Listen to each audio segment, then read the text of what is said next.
Hello, hello. Let me know if you can see and hear me okay.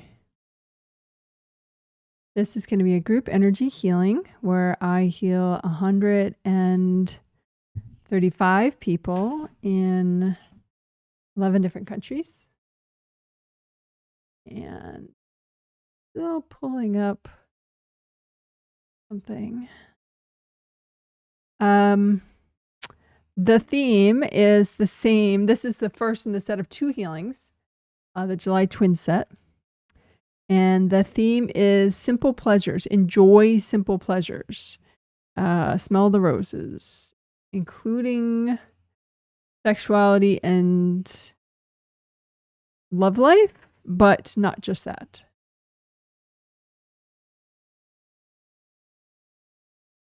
And this theme we also did in the triplet set. And so, thank you. So, they're all in one big playlist if you want to refer to any of them later. Hello, hello. Thanks for the confirmation.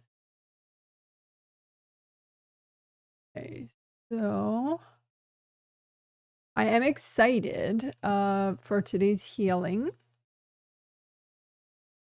And thank you, everybody, for your survey feedback. I did get a chance to read all of them, even the ones where you felt like you were late because it was like yesterday or whatever. I did get to read all of them from the third healing of the last set. And that helped me prepare for today. So thank you. Oh, and this is a bird on my shirt. A big bird.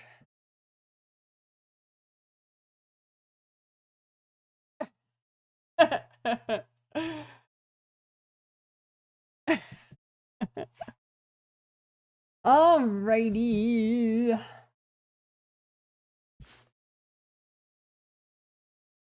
I have a lot of good stuff that I want to do today, partially inspired by people's surveys. So I will be listing all that.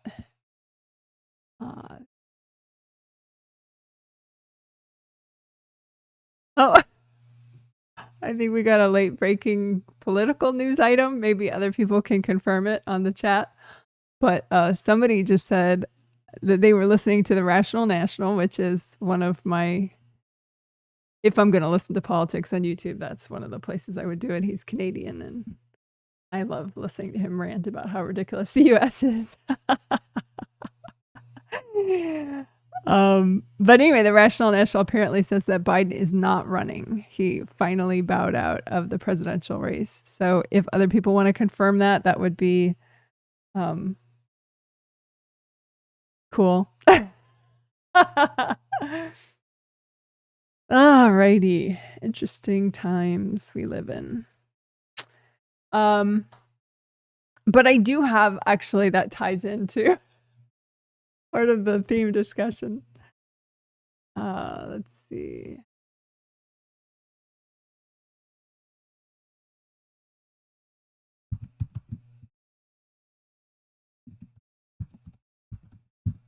Okay, so overviewing the themes and techniques, what we will most likely do today, and if not today and on Tuesday in the second of the 2 healings. But a lot of good stuff. But the one thing that ties into the will Biden run and all that,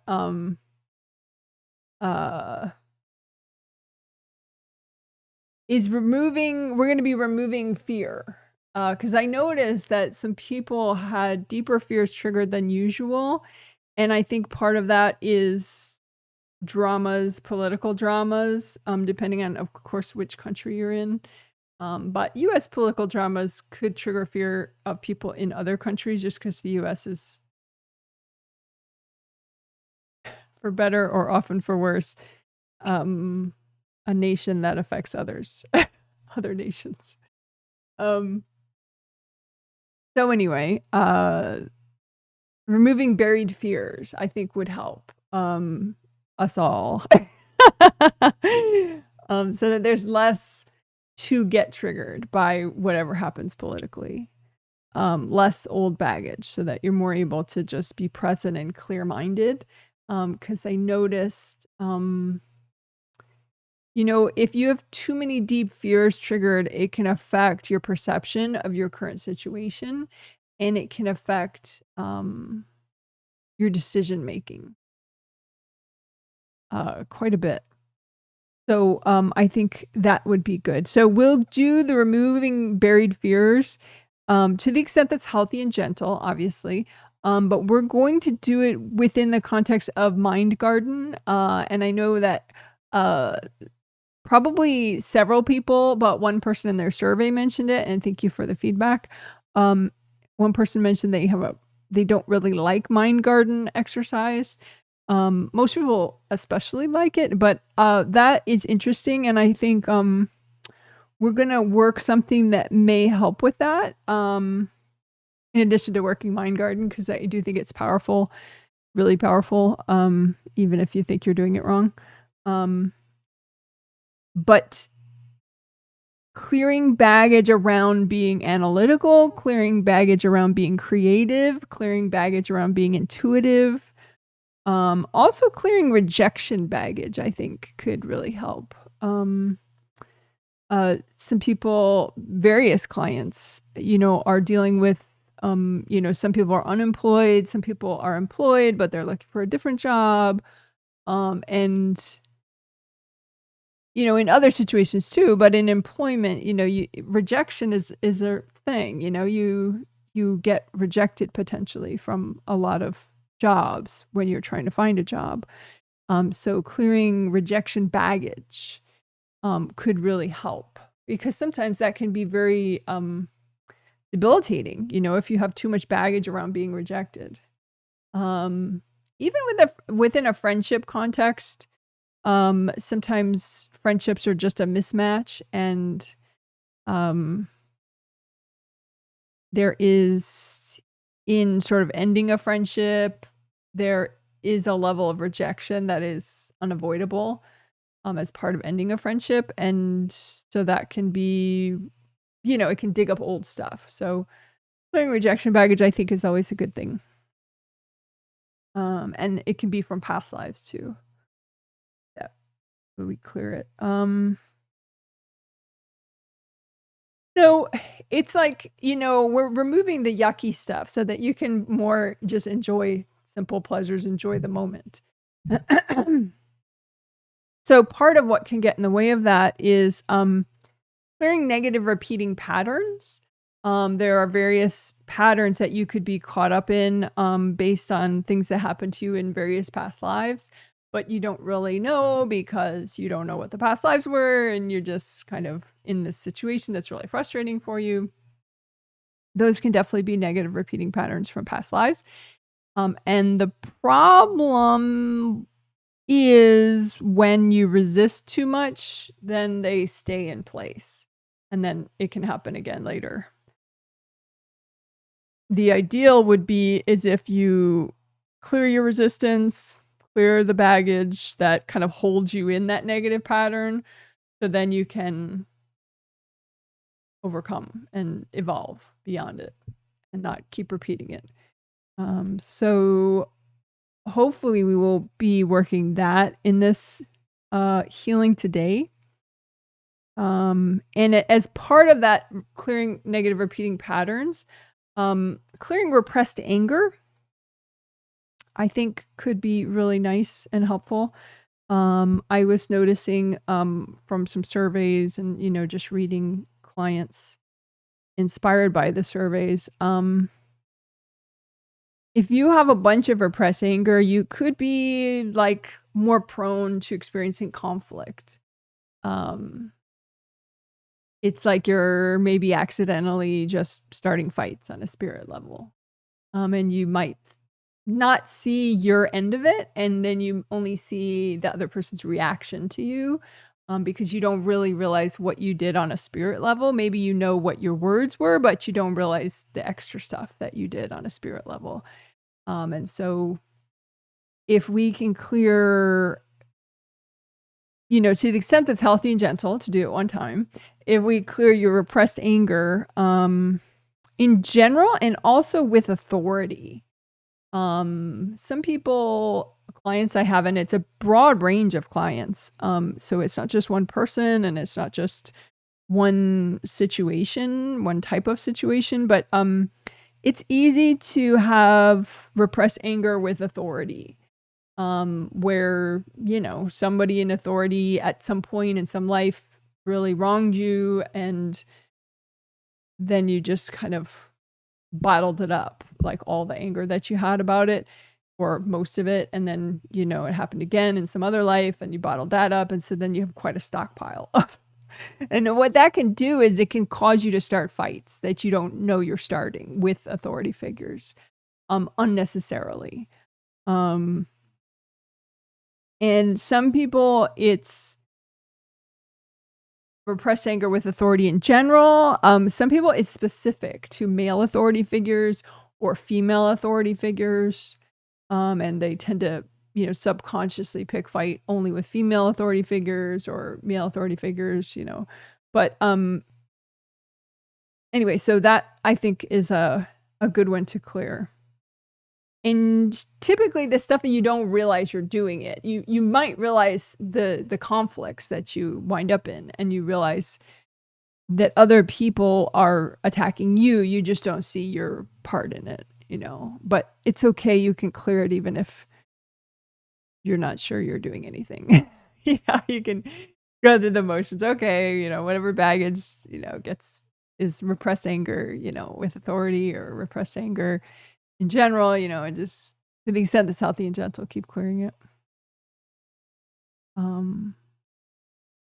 Because the less conflict that you are in, and the more sort of healthy and strong your mind garden is, the you know, the more you're able to enjoy the moment and appreciate little pleasures in life more deeply, little pleasures in your day.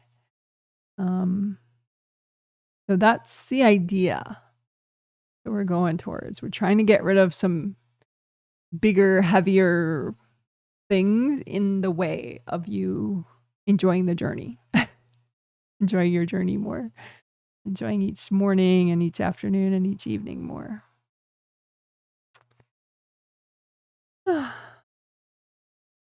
So there's that. So, ooh!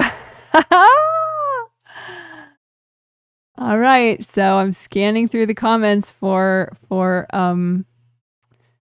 the political stuff, and yes, Biden dropped out. Oh. That's a huge relief for me personally. Wow.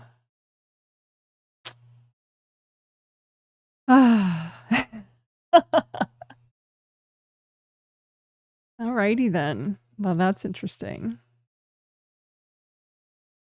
Very cool.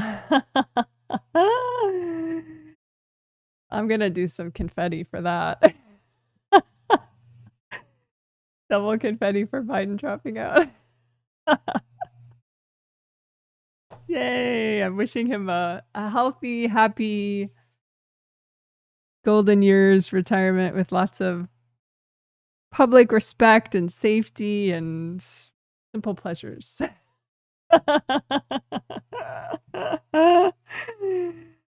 All right, great. All right, so I will check other people's chat comments, not just the political ones, but thank you so much for that.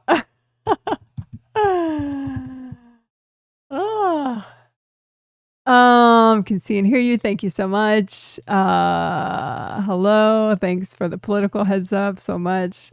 Can see and hear you from Evergreen, Colorado, 59 and rainy. Interesting. Yeah, we're getting, I think we got sprinkles for a moment, and it was very cloudy, and now it's still very cloudy. We usually do not get any rain in the summer whatsoever. So even sprinkles for us is a bit odd in the summer months. But it's appreciated. Someone says, thank you for your flexible start time. I had a great time stretching and playing with bugs. LOL. Well, see, hey, there you go. Enjoying the moment. Good for you. Hey, Janet, we can see and hear you in Chicago. 80s and cloudy. 80s. That's a bit hot. We'll probably get up to 80 today. We're getting cooler. We did have a hot day yesterday. I want to say it was high 80s, maybe 90, low 90s. I didn't really. I just knew it was too hot to garden, so I had to stay inside. But that's okay. I got over it. And then more political stuff. Thank you so much. Thank you so much. And then some laughing cry emojis about the political news. Yes, yes, yes. Hi, Janet. 60 Fahrenheit and cloudy in Oakland. Wow, that's very cool. Yeah, we did. It's cooler here now too. Looking forward to Oakland, California in the US. Looking forward to the healing. I really need it. Hey, Janet, it's 65 in Northern California. Well, thank you so much for the weather reports. That's so cute. So for those of you that aren't really big on US geography, California is on the West Coast, just like me. I'm on the northern part of the West Coast. California's on the southern part of the West Coast. And then we heard from the sort of in between the Midwest and the West Coast in Evergreen, Colorado, and then some Midwest with Chicago. We didn't hear any East Coast weather reports, really, I don't think. But anyway, good to hear wherever you are. I hope you are safe and comfortable. And speaking of countries, of the 135 people that I will be healing today, they're in 11 different countries, including 13 kids, ages 5 to 17. How cute is that? And 102 of the people are in the US, 6 in Canada, 6 in Qatar, 6 in United Arab Emirates, 4 in South Korea, 3 in Ukraine, 3 in the UK, 2 in Spain, 1 in Japan, 1 in Indonesia, and 1 in New Zealand. So hello, hello, hello to everybody that I will be healing in this set, which is because you purchased the set 2 months ago on the 15th. Speaking of which, so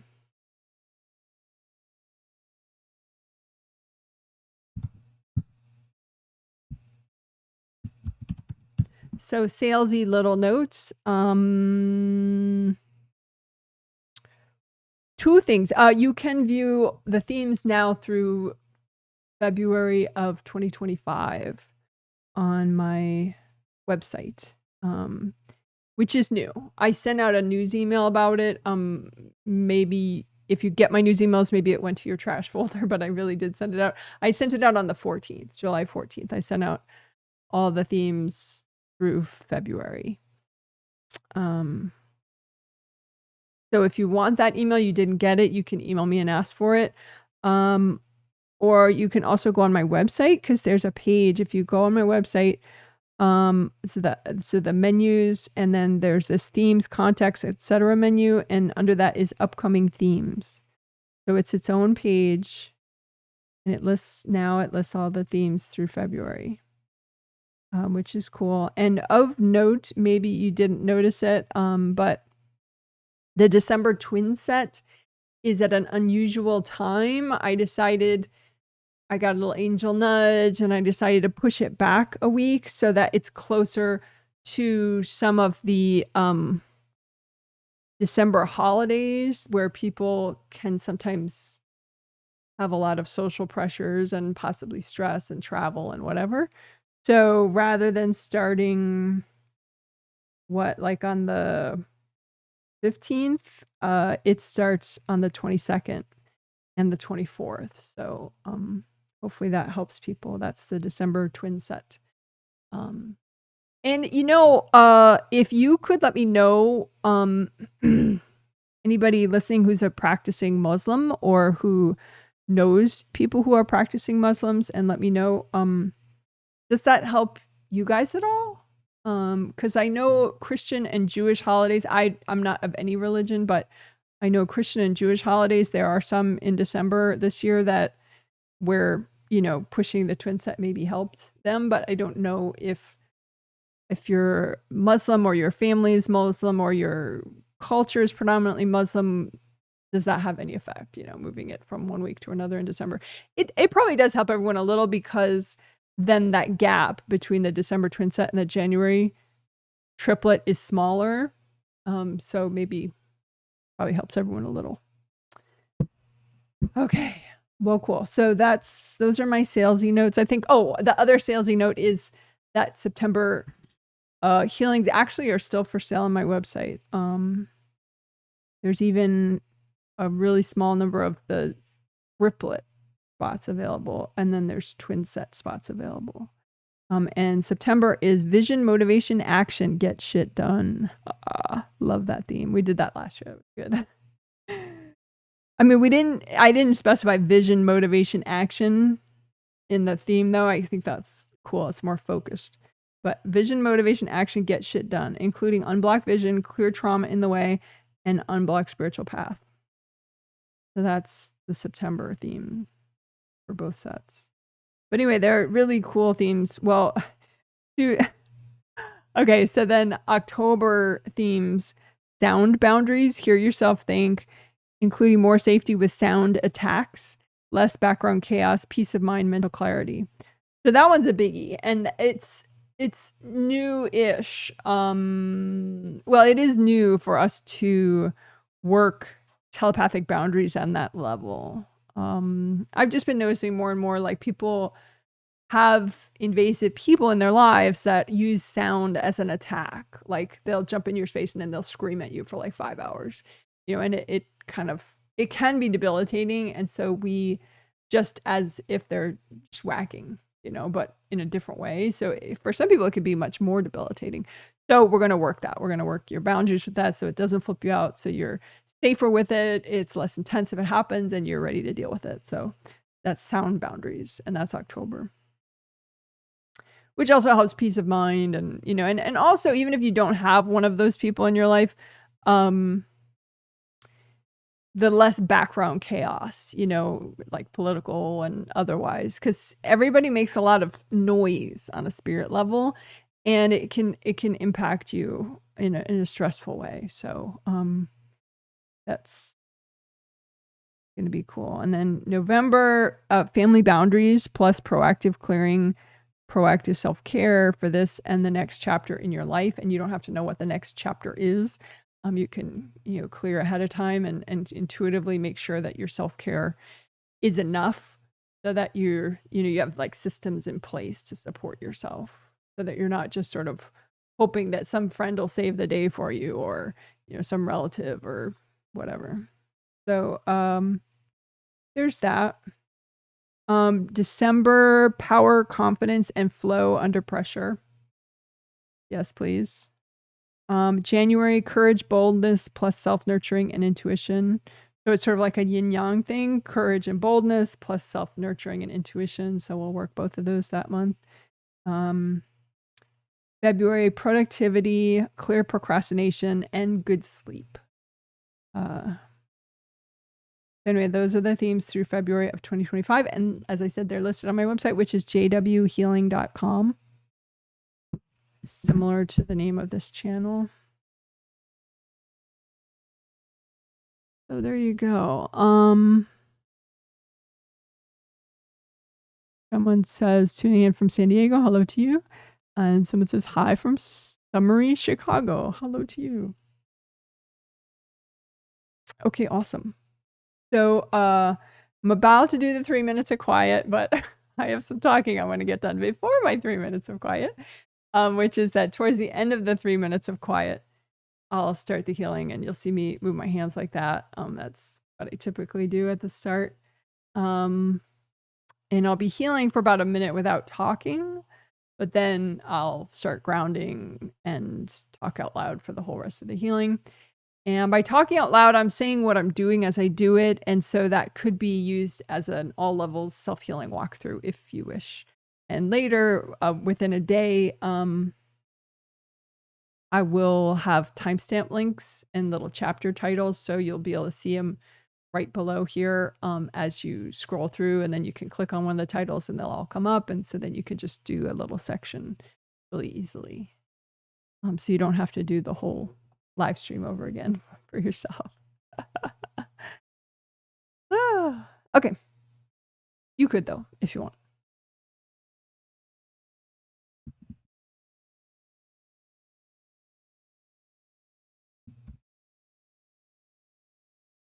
During the quiet, I'm finishing my preparation and saying hello to the people that I'll be healing on a telepathic nonverbal level.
Okay, thanks for waiting. So when you ground, you can just recreate both your groundings, make them big and wide as all your auras.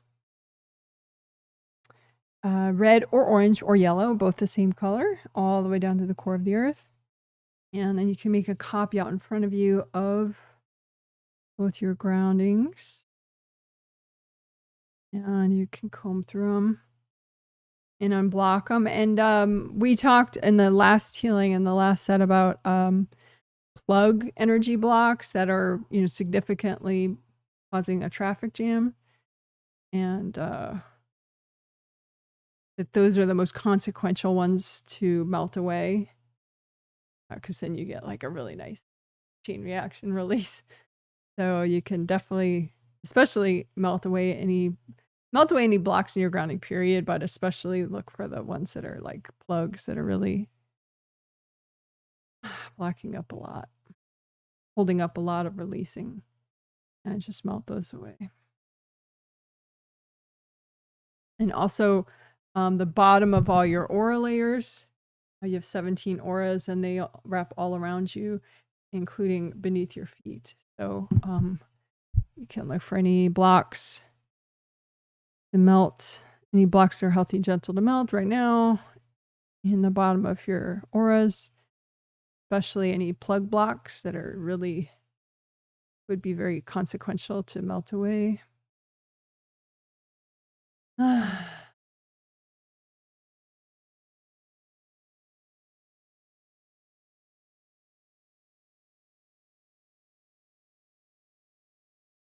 So we're unblocking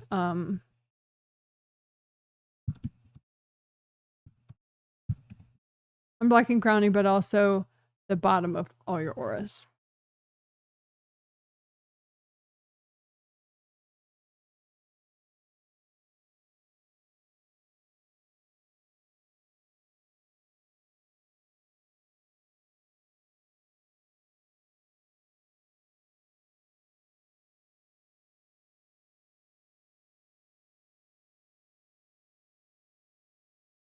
think the Americans are unblocking extra. They're releasing extra because Biden's out of the race.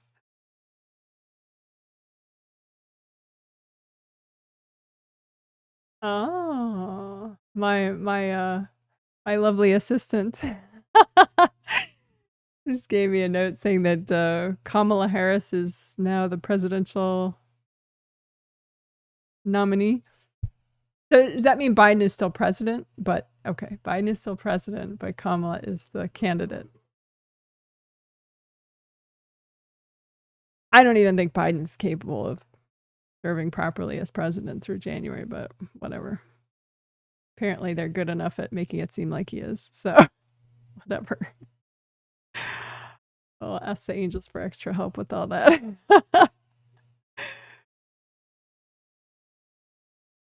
Anyway, so unblock grounding. Woo-woo.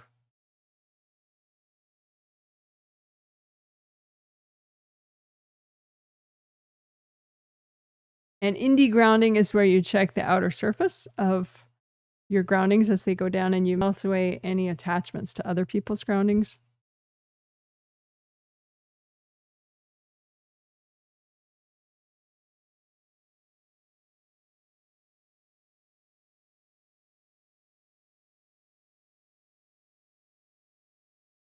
All right.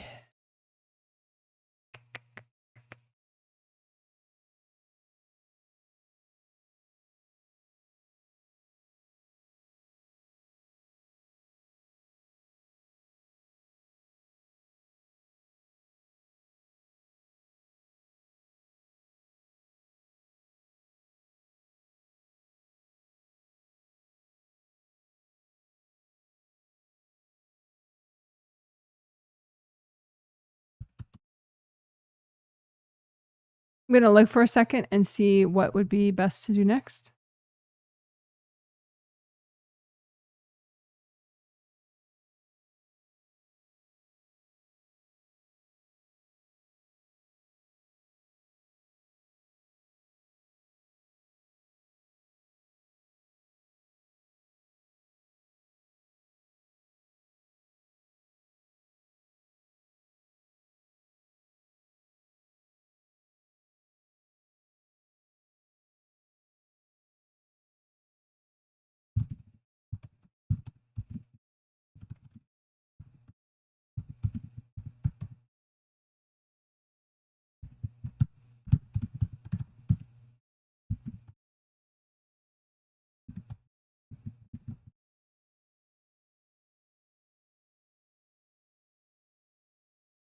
Okay, so usually we would, sometimes we do all the 5 essentials, bam, bam, bam, bam, all together.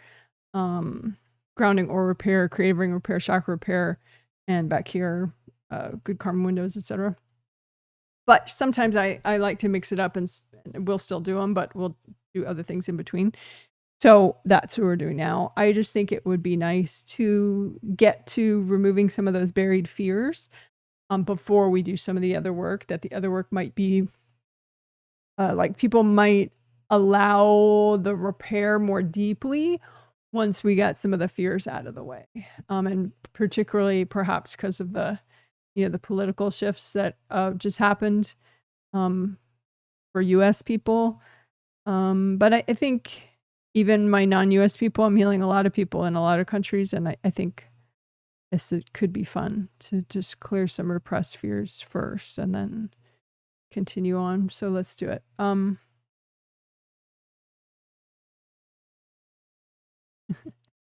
So Mind Garden, just imagine 2 gardens that are connected.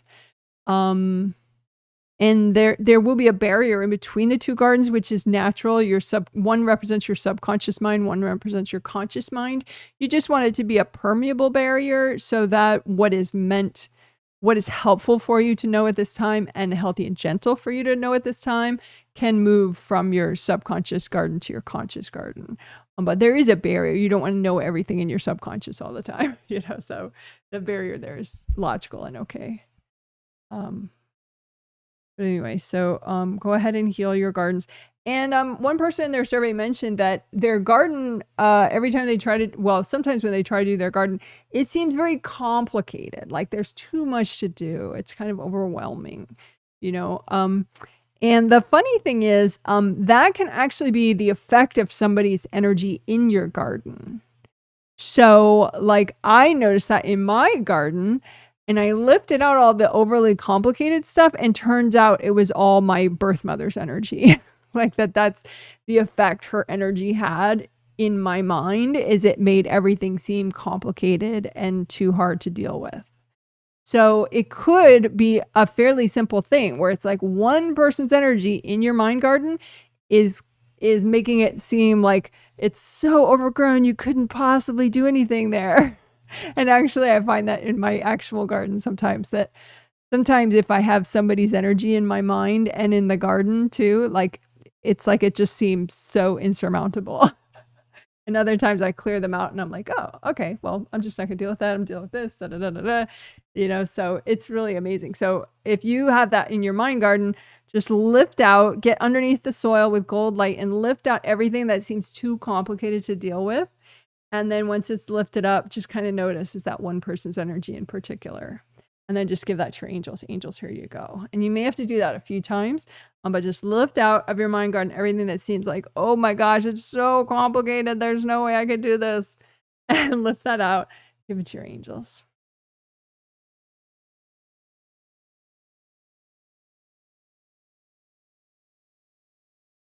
And just realize, like, this is not a perfect contest, right? You don't need a perfect garden.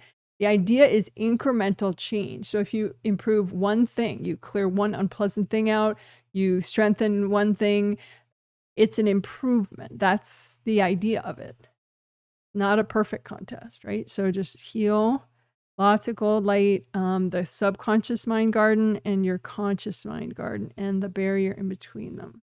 Just use gold light so it's a healthy barrier in between your subconscious mind and your conscious mind, right? You don't want unnecessary stuff blocking the communication between your subconscious and your conscious mind, because you want healthy realizations. You want to realize, you know what?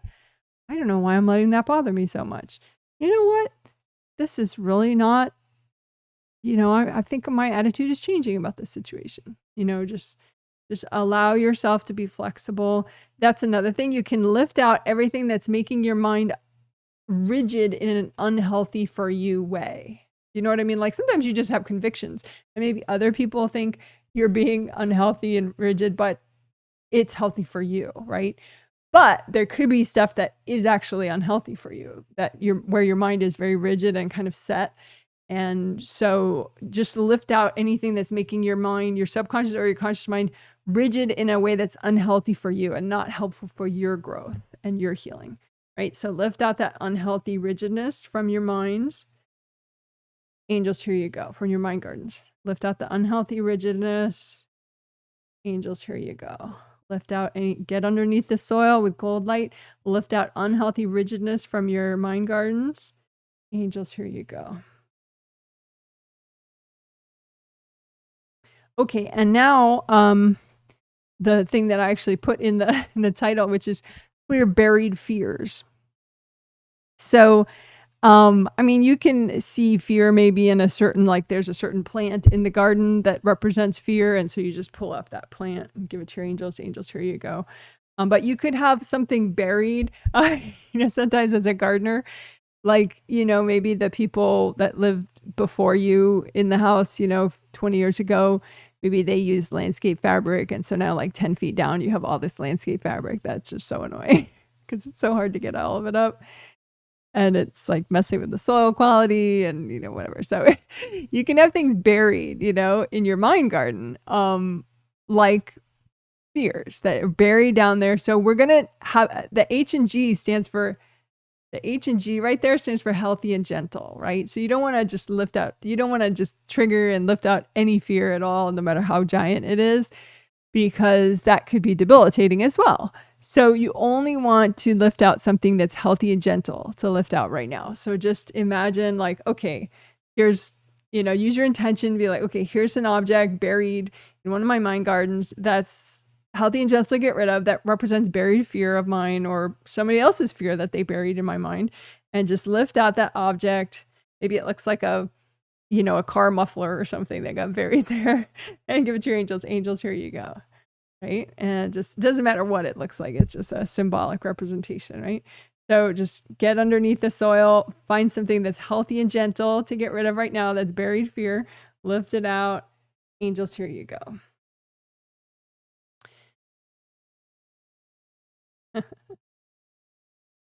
So,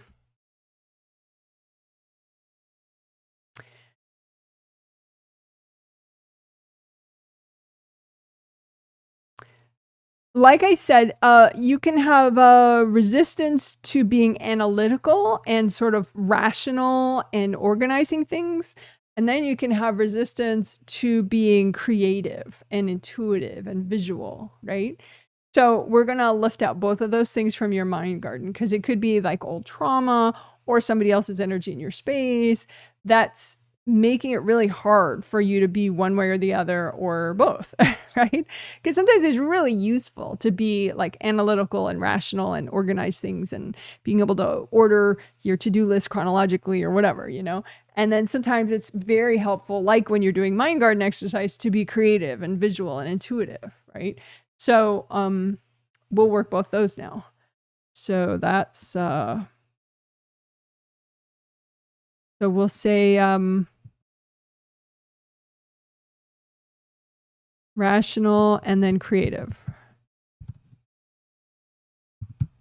So we'll work both. So first, let's lift out anything from your mind gardens that's healthy and gentle to get rid of, that's in the way of you having a really productive, rational thinking, like being able to organize, being able to, you know, prioritize, being able to, you know, think of things chronologically, think of the baby steps rather than just the whole giant picture, you know?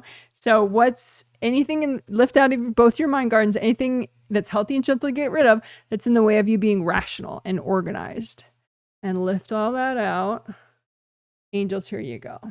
So again, anything that's healthy and gentle to get rid of right now, that's in the way of you being able to organize, prioritize, lift all that out. Angels, here you go. Because that can really get in the way of your ability to enjoy the moment and enjoy simple pleasures, right? Because you feel like every to-do list item should be done today, you know? Like if you don't have that rational sense of being able to prioritize and order and think of your, you know, balance your well-being with your productivity, you know, that's sort of part of rational thinking, right? So go ahead and lift out anything in the way of your rational thinking, chronological thinking, organizing, lift all that out. Angels, here you go. Like one of my clients, and I'm sure it's many actually, but one comes to mind right now, just has some problems, significant problems, organizing things, giving things away, you know, decluttering, that kind of idea. And so we can do an extra thing for that, you know, just anything in your mind gardens that's in the way of you decluttering and giving away possessions. So lift all that out. That's healthy and gentle to get rid of. That's in the way of you being decluttering. Lift all that. And you can notice, is it from one person in particular? Is it from a past life in particular? But then just give it to your angels. Say, angels, can you help me with this? Okay, so lift out of both your mind gardens and the little dividing, connecting area. Anything that's healthy and gentle to get rid of, that's in the way of you decluttering. Lift all that out. Angels, here you go. All right, so that was a cool little add-on there. But that's part of being analytical, I would say, and rational.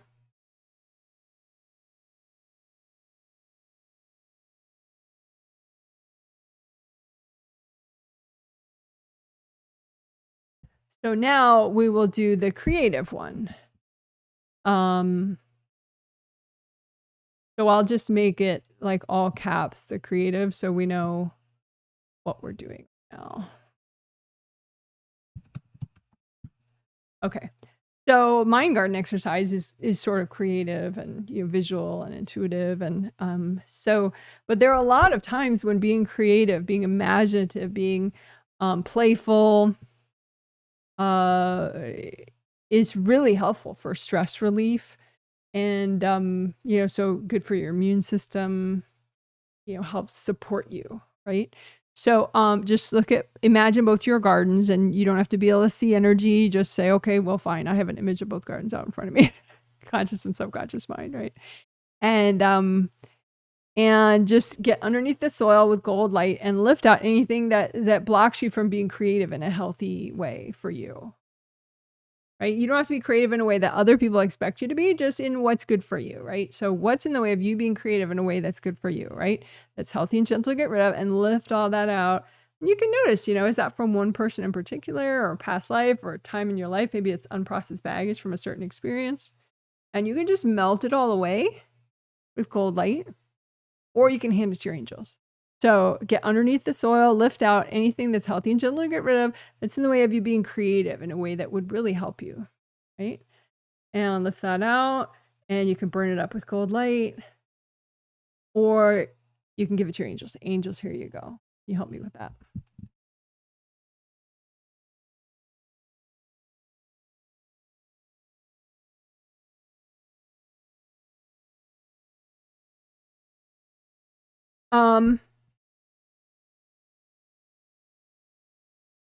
So the repressed anger,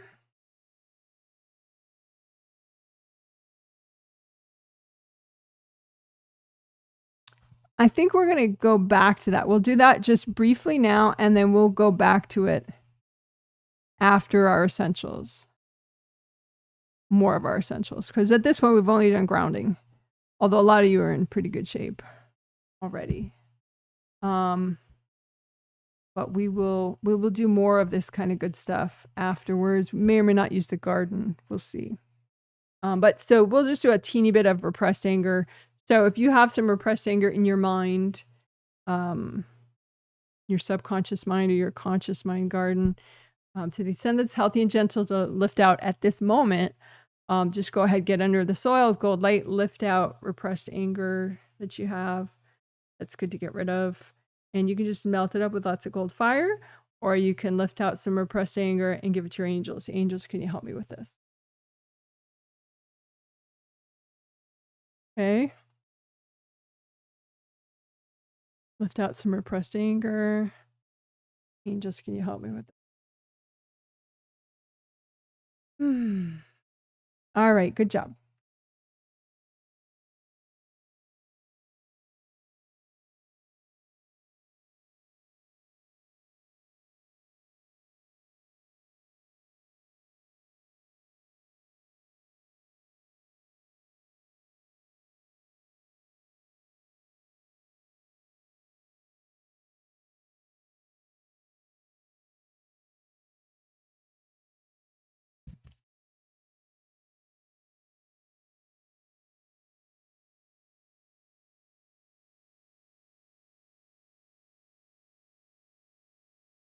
Okay, so now we'll get back to the essentials.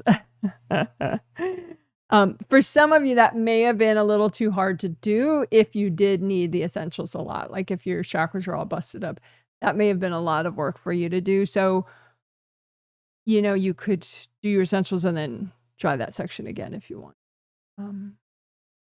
Okay, so aura repair, you have 17 auras all around. 15 are Wei Qi auras, which are part of you as a spirit. They help with strong boundaries. Wei Qi energy is strong boundaries energy. And then the other 2 auras are astral body aura and physical body aura. So just imagine all 17 auras and comb through them, survey the damage. If there are rips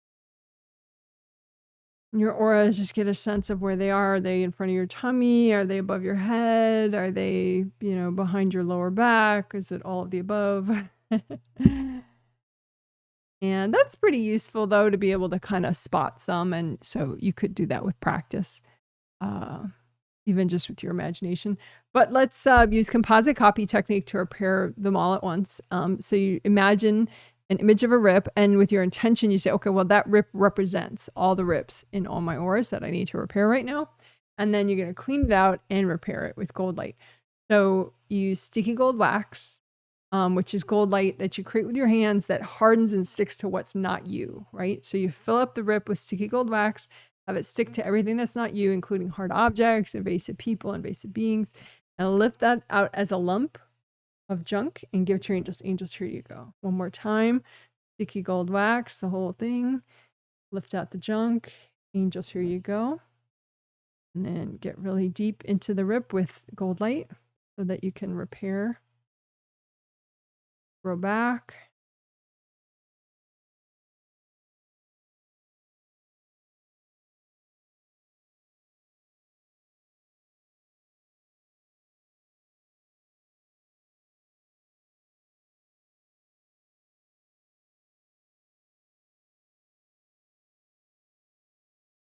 Okay, and again, create an image of a rip, any leftover rips. Have this represent any leftover rips that you still have, and do the same thing. Sticky gold wax, lift out the junk, angels, here you go. Sticky gold wax, lift out the junk, angels, here you go. And use gold light to repair the rip.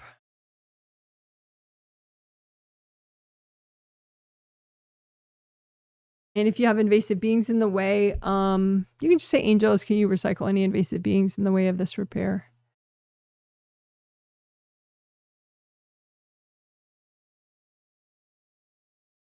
And sometimes the beings aren't in the way of the repair. They kind of step back and they're like, whoa, let me wait a sec.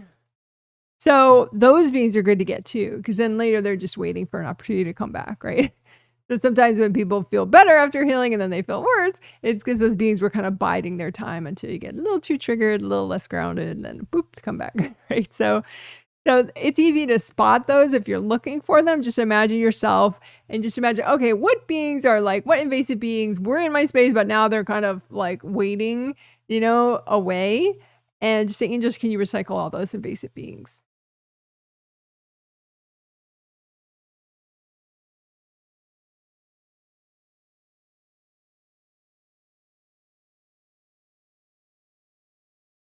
So again, imagine yourself, imagine any invasive beings that have sort of distanced during the healing, but they're sort of still waiting, biding their time to come back. And say, angels, can you recycle those beings?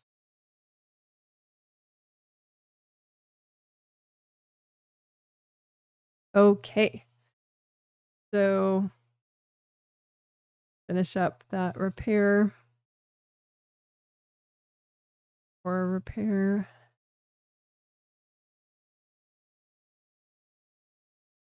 And you can have leftover hardness, either the edge of one of your auras or several layers of it within your auras.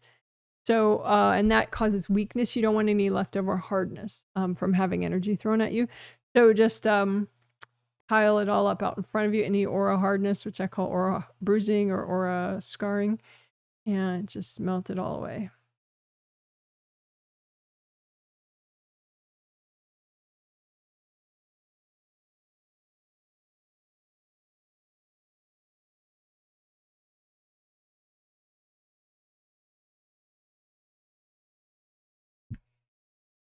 All right.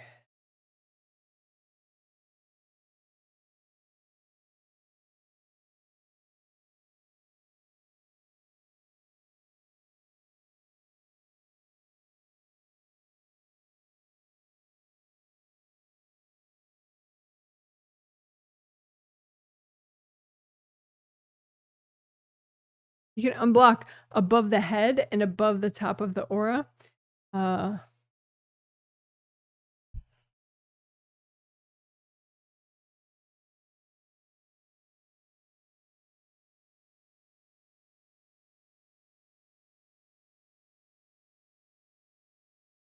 It's easy to get a lot built up, especially above the top of the aura. If people are dumping, but your aura is pretty strong, then it could just pile up there like a bunch of boxes. So just imagine any built up rubble, debris above the top of your aura and melt it away.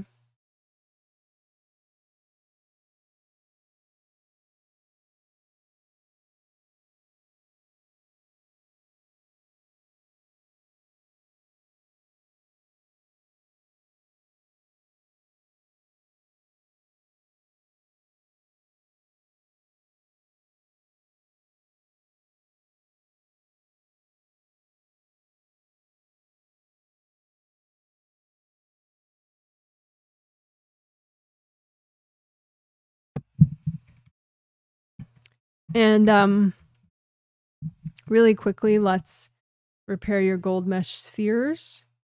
Those are each Wei-Chi aura has 3 gold mesh spheres, an outer one, an inner one, and a innermost one, a middle one, and an outermost one. And they wrap all around you within your Wei-Chi auras, and they're gold. They look like gold mesh when they're repaired and cleaned off, and they generate a lot of gold light. That's how come each Wei-Chi aura ideally is full of gold light. So just check for rips in those gold mesh spheres and pair them with gold light.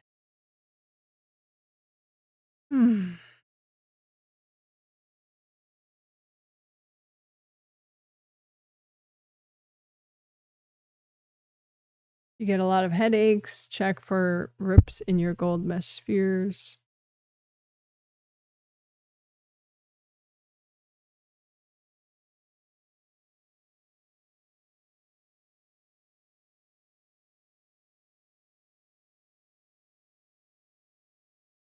Around your head. I didn't finish that thought. You get a lot of headaches, check for gold mesh spheres. Any damage to gold mesh spheres around your head.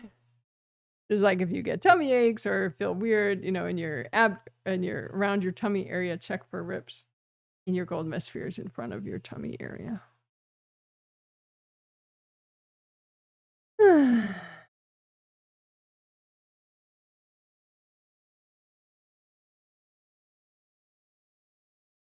All right, and then you can redo your gold buffer zones.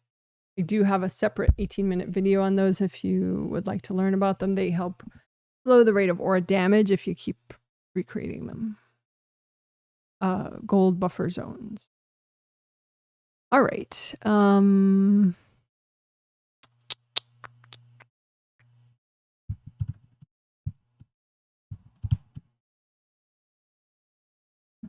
So creative rings are above your head, above your astral body head, technically. They're part of your astral body energy system 1, 2, 3. And they're gold and they're rings, and but they can get bashed. They can get ripped and broken. Well, not ripped. They can get broken or cracked. So just check. And definitely melt cords going into your creative rings. There's no good reason for anybody to cord your creative rings. It's a really invasive thing to do. You may have invasive beings, so not people. You could have people cording there. You could have invasive beings cording there. So you can just imagine the rings and any invasive beings cording your rings, kind of like balloons. If it freaks you out to imagine beings, just imagine them like balloons. And the balloon string, that's the cord, right? And so just say, angels, can you recycle all those invasive beings? And you can imagine people, any people cording your creative rings right now, and just imagine the people like balloons with the little balloon strings. And for those, you don't, you can't get the people recycled, but just melt away the cords from the people going into your creative rings.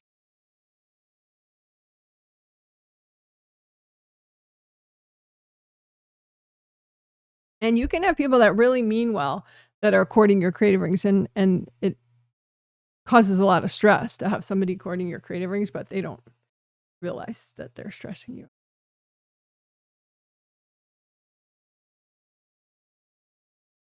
Oftentimes, if a parent is having conflict with a child in a surprisingly intense way, they could be accidentally cording their kids' creative rings and not realize it. And it causes a lot of discomfort in the kid.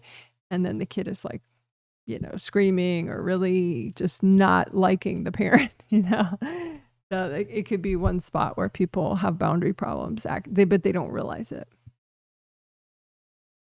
Like if you think that someone in your workplace should act differently, it could be that you're in judgment of that person. And when you're in judgment, it increases the likelihood that you're being invasive with that person, even if you think you're the do-gooder and they're the bad doer, right? If you are invested in them changing their behavior, then that increases the likelihood that you're actually being invasive with them, perhaps cording their creative rings, their first chakra, their grounding, their fourth chakra, all sorts of things. So anyway, just melt any cords going into your creative rings, and you can just kind of imagine centering yourself and imagine letting go of other people's creative rings. You're accidentally holding on to other people's creative rings, just let go of that.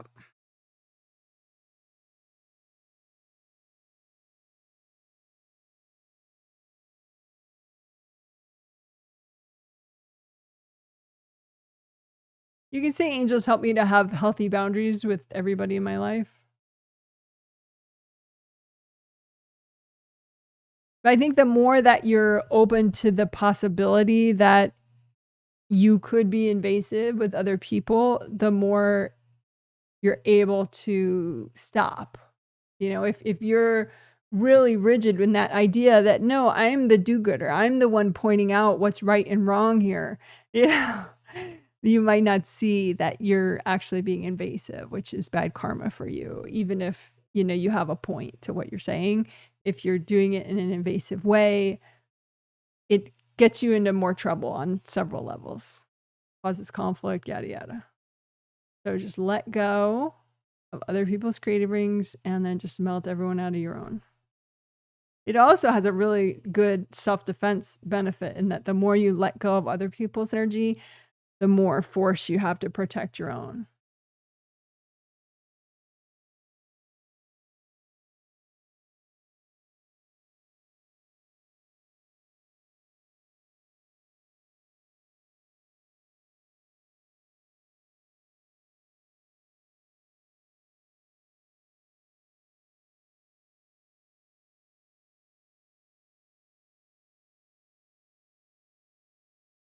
Alrighty.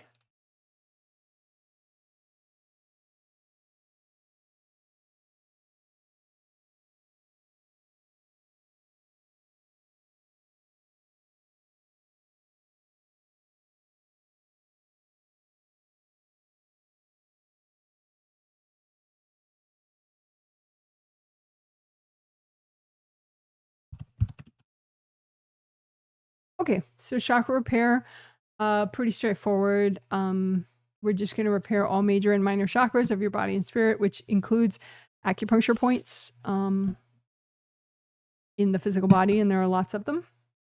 So you can imagine a basic chakra shape, which would be like this open cylinder, and have it represent all your major and minor chakras of your body and spirit.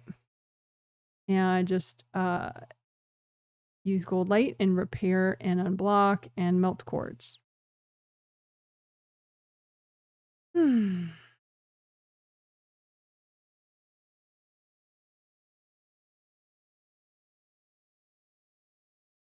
can lift out the blocks in the way, blow them up, melt them with gold light, or hand them to your angels. Lift out the blocks in the way of the repair, angels, here you go. Lift out the blocks in the way of the repair, angels, here you go.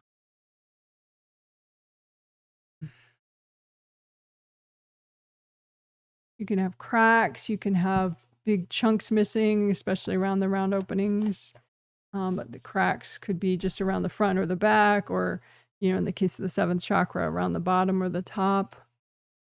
But anyway, you don't have to worry about where, just use lots of gold light. Melt cords going into the chakras. And again, let go of other people's chakras. The only cord I would say to keep is if you have a young child, like 12 years old or younger, keep the cord to their first chakra unless they're getting up near that age of 11, 12, 13. Then you want to like keep checking, do they still need the cord or not?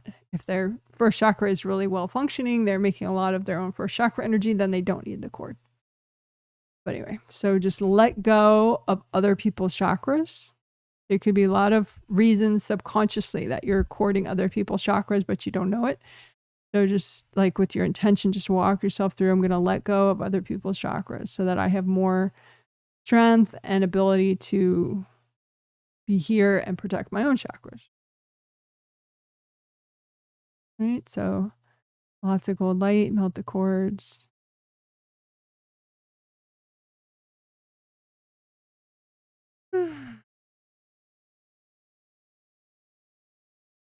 And lift out baggage in the way of you enjoying simple pleasures.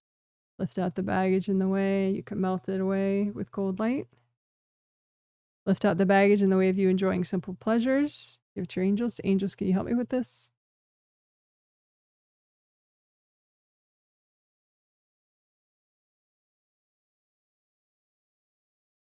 So we did, I highlighted simple pleasures, including love life, including sexuality.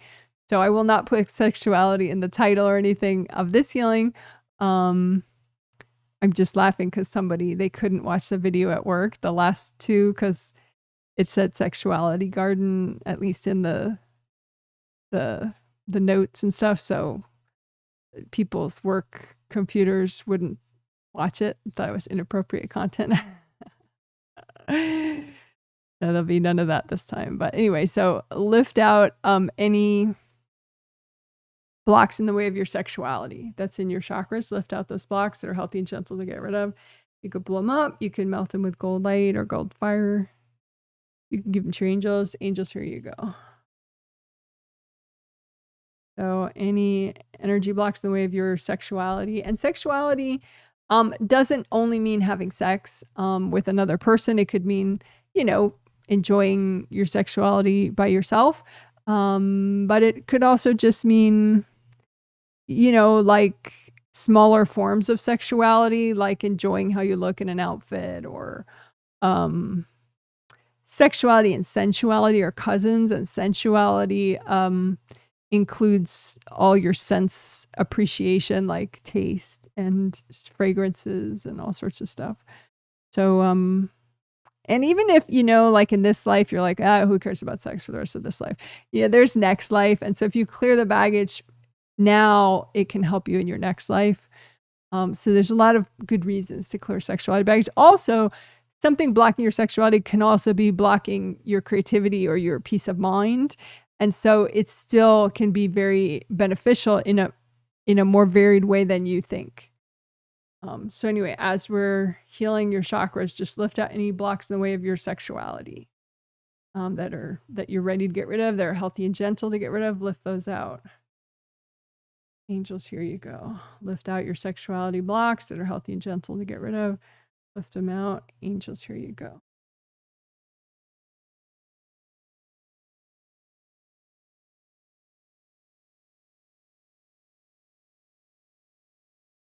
And love life, I had singled that out too as another example of something that you could have more peace and enjoyment within, even if you are single. Single by choice or single not wanting to be single, either way. Love life, baggage is good to clear no matter what. So just any baggage around love life that you're ready to clear, that's healthy and gentle to clear, you can lift that out of your chakras. Give it to your angels. Angels, here you go. Any love life baggage that's healthy and gentle to clear, lift it out. Angels, here you go. And you can say, oh, Janet, working love life just isn't a priority for me because I'm too depressed. It's like, well, okay, but that same baggage affects your emotional state, period. So it's not productive to just sit it out, I mean, you could, of course, whatever, but it could help in more ways than just, going on a date with somebody. So love life baggage that you're ready to clear, that's healthy and gentle to clear, just lift it out of your chakras. Angels, here you go. Lift the love life baggage out. You can burn it up with gold fire. Lift your love life baggage out of your chakras. Angels, here you go. All right, good job. So that was chakra repair, melting cords going into your chakras and unblocking your chakras in general, and to help the theme of enjoying simple pleasures.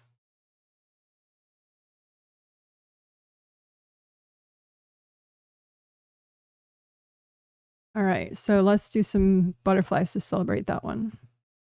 Great job. Woohoo!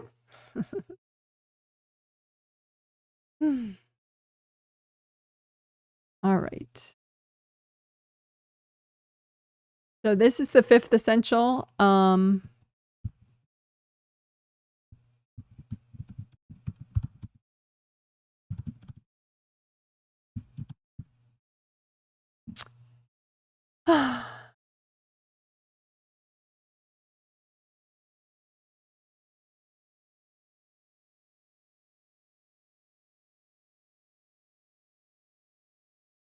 All right, so good karma windows are in the back. This is all in the back here, behind the base of the skull.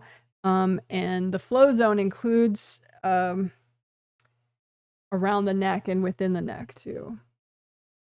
So first we'll do good karma windows. Those are in the astral body aura back here. Triple frame windows, 1 in each astral body aura layer. So 1, 2, 3, 4, 5, 6, 7. And each one, when it's repaired fully, looks like a triple frame window, which looks like this. And it'll be the color of that aura layer. It's not quite that big. But anyway, just comb through all those good karma windows. So like this, they'd be back here.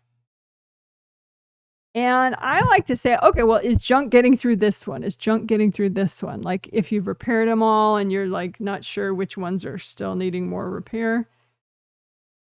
Because good karma windows, good stuff is supposed to get through and bad stuff is not supposed to get through, But if it's damaged, then invasive beings get through, which is the bad stuff, But the good stuff would be like a gentle energy from the moon and the stars, just a little bit of it, and also good karma from the universe. So once you get them fairly repaired, then you can go one by one and say, okay, does junk get through this one? No. Does junk get through this one? No. Does junk get through this one? Oh, yeah. So then that's the one that you didn't realize still needs more repair. And it could be that invasive beings are blocking the repair just because they're in the way. Not that they're especially intelligent or clever. It's just they're in the way. So you can freeze any invasive beings that are kind of woven through and kind of rooted in your head a bit. So just imagine if there are any beings like that, working their way through, and just freeze them and lift them out. Angels, here you go. Freeze them, lift them out. Angels, here you go. You can, so base of skull points is a part of this. These are the base of skull points right there. You look, those dots in the diagram. All the dots are acupuncture points, which are minor chakras. But if you look the top of the ear, and then that line from one top of the ear to the other of dots, and then from the bottom of the ear to the bottom of the ear, that line of dots, right? So that's all those I call your base of skull points. And so you can just repair each one of those points with gold light so that it's like a nice flowy chakra like this within the meridian, rather than it being crushed or blocked up.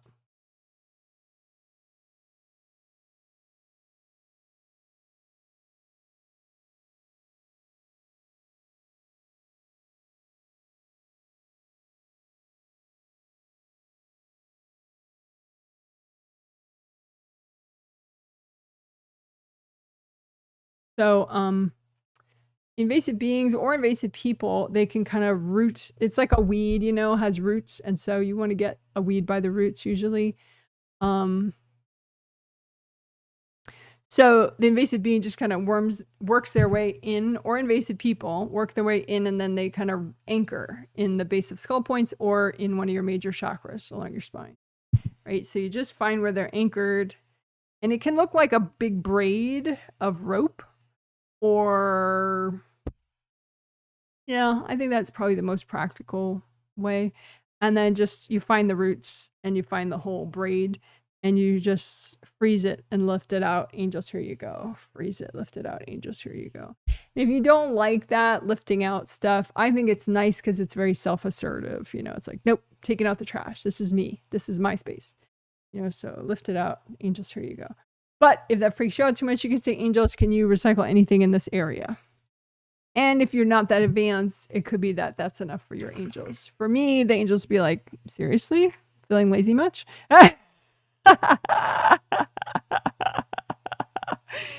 So it just depends on how far along you are and what your angels feel like would be doable for you today.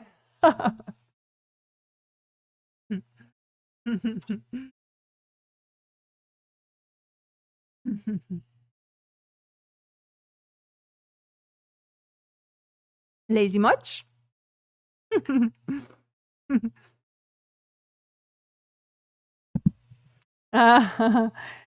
Smith says, "Hello, Janet. Is it bad karma if you whack someone out of self-defense?" Yes, it is.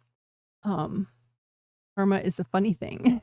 And even if you are attacking back, it is still bad for you. Yes. Still harms you in a karmic sense. That's a fact. You can surround them with gold light and just move them out. But yeah, the problem with whacking them out of your space, I mean, A, it's bad karma for you, but B, you might be blowing up a lot of chakras in their astral body and or their physical body, and you thought they were invasive before. Now they could be triple invasive because now they have all this chakra damage that they're really not good at repairing. They're really imbalanced already, and so they're not letting their angels repair them. So you just created an even bigger monster, out of that person. And that's the problem a lot of people have in arguments. It's like, especially people that do this kind of work, because people that do this kind of work know how to repair and get over stuff, but if you whacked your partner a whole bunch, maybe they're not good at repairing, and well, they're probably not good at repairing. And so then they might be crabby for like days afterwards, I mean, they might be crabby for days afterwards just because they don't know how to clear triggers, But if you did whack them a bunch, then obviously that makes it even harder for them to get over stuff. So yeah, whacking them back or whacking them out of your space is not the best idea. But if you use gold light and just surround them and just lift them out, say, angels, here you go. That's nice because it's just sort of immobilizing them within your space with a lot of gold light and lifting them out and giving to them the angels. So that's, not bad for your karma. It doesn't damage them further, which is in your best interest because they're already a big flaming hot mess as it is. You don't need to, you may want to harm them, but it's not in your best interest. So, but that's why we're going to be clearing repressed anger so that you can keep it together and maintain your knowledge of what's in your best interests. So anyway, so base of skull points, you can make an extra red grounding just for your base of skull points. Red grounding, red earth energy, and just let any extra pressure drain off of your base of skull points and go down to the core of the earth.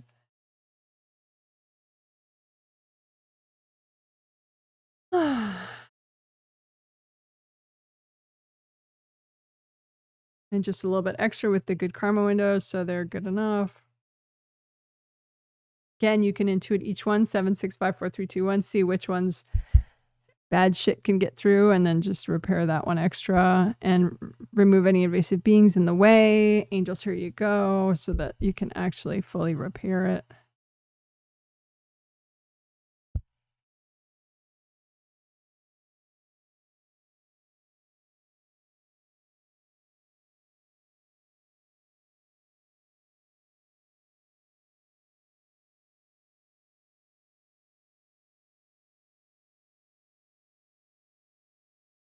Okay, so that was repairing good karma windows. So flow zone is in that same area, plus you're around your neck and within your neck, including the upper part of your spine as it flows into your the lower part of your brain stem.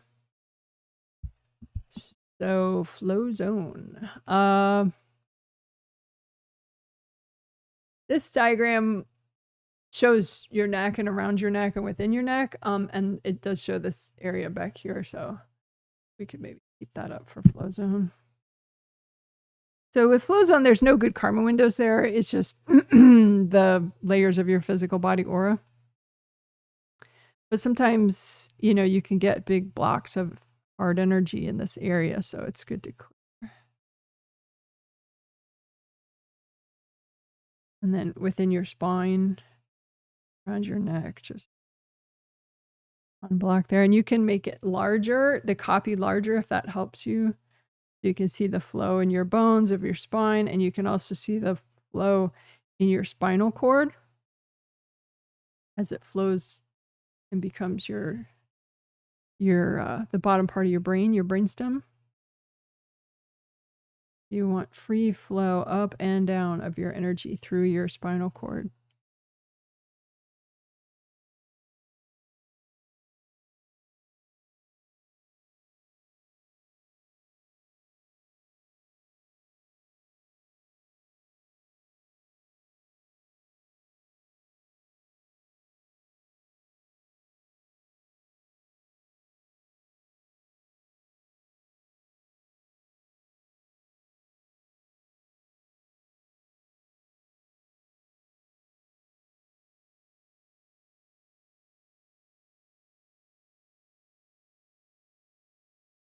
And you could give yourself a physical massage around like the back of your 5th chakra, base of your skull.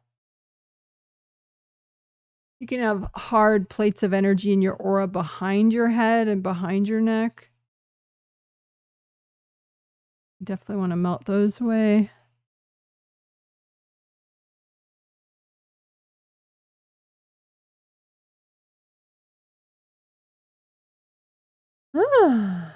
Alrighty. Good job, good job, good job. That's enough of that. Yay! Double confetti to celebrate that one. Woohoo! Love that. So that was the 5th essential. Alrighty.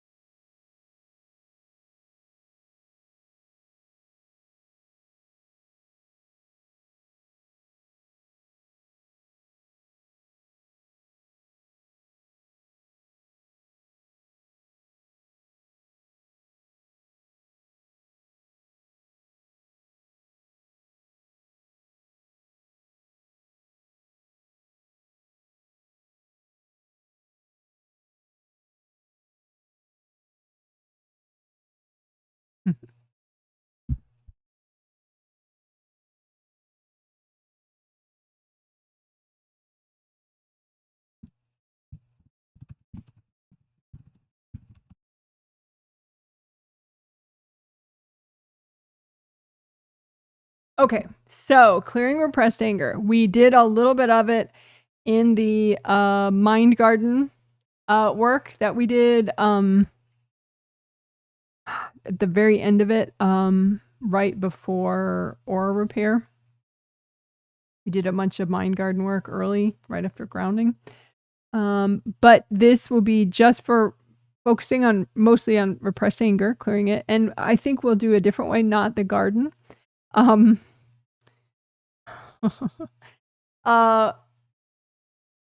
So, you know, the angels had me answer that person's question a couple minutes ago about, is it okay to whack somebody back if they whacked you, or whack somebody out of your space?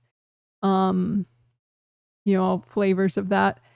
And no, meaning it's not in your best interest. It harms your karma. If you damage somebody's energy system, it's bad karma. It doesn't matter if they did it first. They did it first, mommy. There are ways to get people out of your space. It's not necessary to harm them on a spirit level to do that. And like I said, when I was answering that question a couple minutes ago, generally harming somebody else's space makes them more aggressive, more determined to harm you. So, you know, not in your best interest. So like in physical warfare, you know, like a war, right? I haven't studied war politically speaking, so I just have a very layman's regular person perception of things. So, you know, just keep that in mind. But, you know, in a war, you're thinking like, okay, well, people shoot guns at each other, right? Or they throw bombs, or, you know, they have little drones that shoot things, you know, or whatever. And they have tanks and, all this stuff. So it's like all about like destroying your partner, your opponent, right? And again, maybe in a geopolitical sense, it's about much more than that and blah, blah, blah, but whatever, right? So when I look at some people who have issues with lots of repressed anger, it's like they have all these machine guns piled up, like all these bombs and all these machine guns piled up. And it's like visual representations of all their repressed anger. And so they'll have just like walls of all these guns, like big warfare kind of guns and, bombs and explosives and whatever, and knives and boxes of knives and weapons and bombs or whatever. And it affects how people react to you. It affects certainly how you react to other people, how you perceive a situation. And subconsciously, you are highly likely to be using those guns and bombs and knives, and throwing them and, harming other people's energy. So it's bad karma for you, right? And there are plenty of ways to get people out of your space without harming them. Surround them in gold light, lift them out. Angels, here you go. Ask the angels to come and get them out with gold handcuffs. There's even amusing ways, like you could freeze them like an ice cube and hand them to the angels, because, and it doesn't harm them and it gets them out of your space. But the thing is, I think why people get so frustrated is because, if you still have those gaping holes in your aura, or you still have all sorts of damage or big energy blocks, it's easy for somebody to get back in. So then you're like, well, but they keep coming back, Janet, like, well, yeah. So then they're like, well, but I need to destroy them so they never come back. But like I said, that backfires, because then now they hate you even more. And so they're more determined to come back. It doesn't work that way where they'll just go away forever, right? Typically, with me personally, people will go away for longer if I just talk to them telepathically.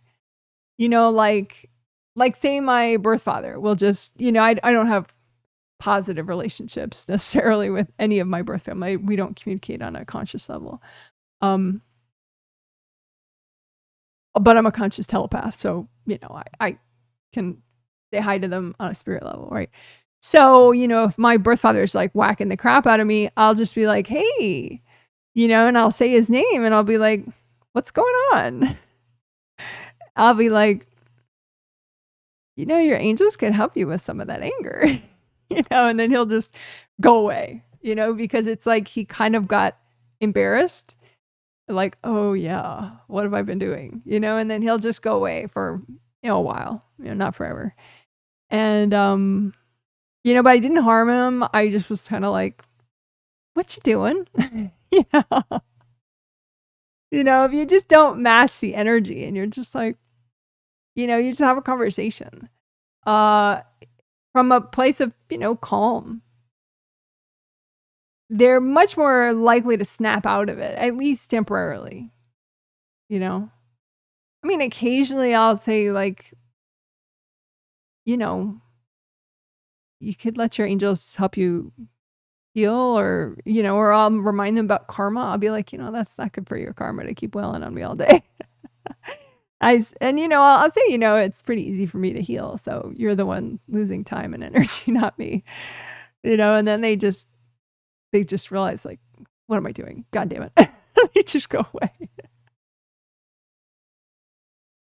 So anyway, if you get rid of the stockpiles of machine guns and bombs or whatever, the repressed anger, you're more likely to not start the conflict subconsciously and not make it worse subconsciously. You're more likely to just be present and strong and be able to deal with the situation. So let's do that. Let's get rid of your repressed anger. Doesn't mean that you would never get angry, but regular anger can be very calm and very like rational. You can still think properly and remember what's in your best interest. Even if you're angry, regular anger. But if then you have all this repressed anger that triggers, then that's when you're like, I'm gonna have them so they'll never come back, which doesn't work. And you just mess with your karma. So anyway, all right, so let's do it. Doing. All right, so just imagine whatever visual representations that you like to represent all your repressed anger that is healthy and gentle to get rid of right now, right? So you could imagine like boxes and boxes of machine guns and explosives and knives and whatever, or some other way, you know, if you don't like that, just mountains of repressed energy, you know, mountains of repressed anger. But anyway, the idea is you just imagine the stuff and then you bring up red earth energy to soak it, which starts to, you know, drain off your energy and other people's energy from all this repressed anger baggage. And use gold light, melt everybody's cords out of it. And then you can just, you could blow it up as long as you don't harm yourself or others in doing it. Or you could just melt it with gold light. Or you could, you know, any of it that doesn't melt, just give it to your angels.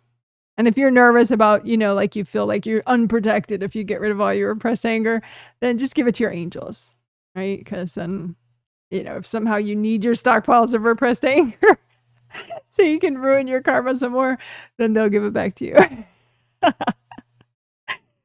So just surround your repressed anger stockpiles and you can melt them, you can blow them up, or you can give them to your angels. Angels, can you help me with this? And of course, that's just what's healthy and gentle to do right now. There could be, most likely is more that you could do later, you know, after a good night's sleep, maybe, or in your sleep with your angels, that kind of idea.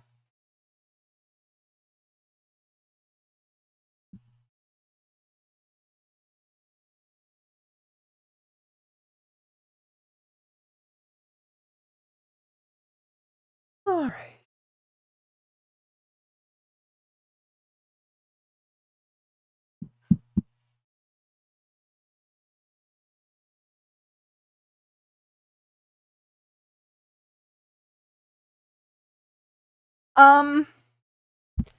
So we're gonna do more of the repressed anger clearing, but I want to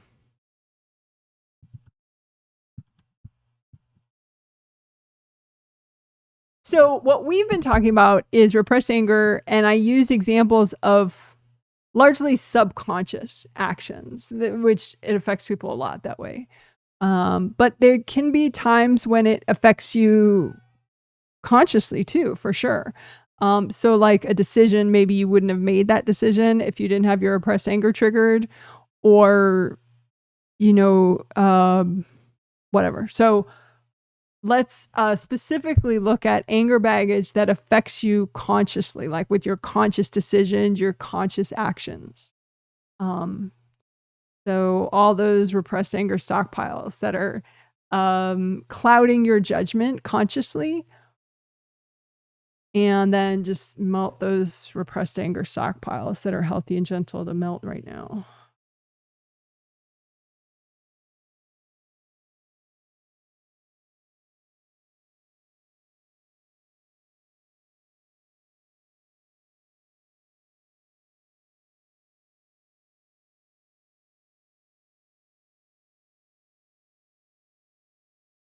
All right, good job.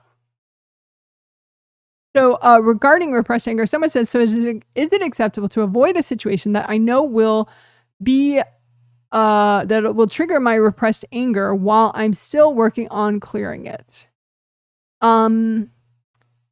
Potentially, yes. I mean, double check with your angels, but theoretically, just in general, managing your triggers is a thing. Like, you know, like say you have abuse baggage or you have, you know, anger baggage or whatever.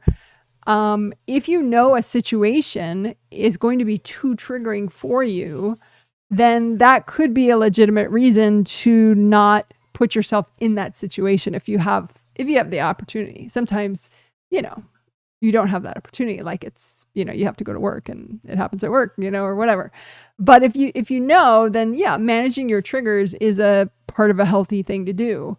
It just depends, you know, if there are other factors, you know, that is you know, you just weigh the pros and cons, but that is a legitimate thing to be able to honor your triggers, honor where you are today, you know, like maybe you haven't cleared all your fear baggage yet, or you haven't cleared all your anger baggage, or, like, for example, with comfort eating, there could be comfort food that you can't have in your house because you don't have that level of discipline with that particular food.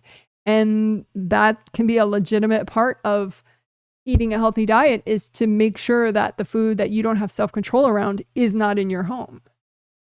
So yeah, realizing your triggers and kind of weighing that logically in advance when possible is a totally legitimate sort of wellness thought process. I hope that makes sense. Okay. So now I'm gonna just take a look.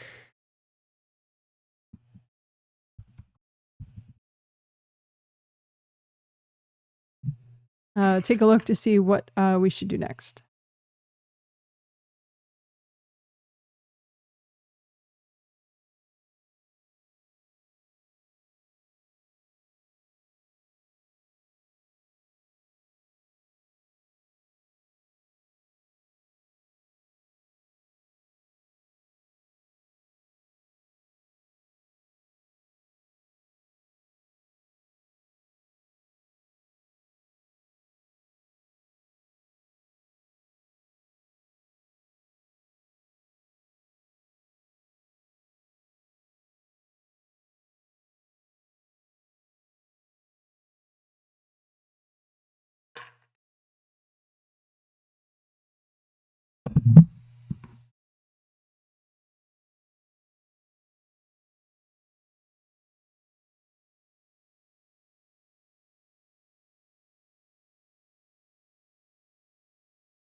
Okay.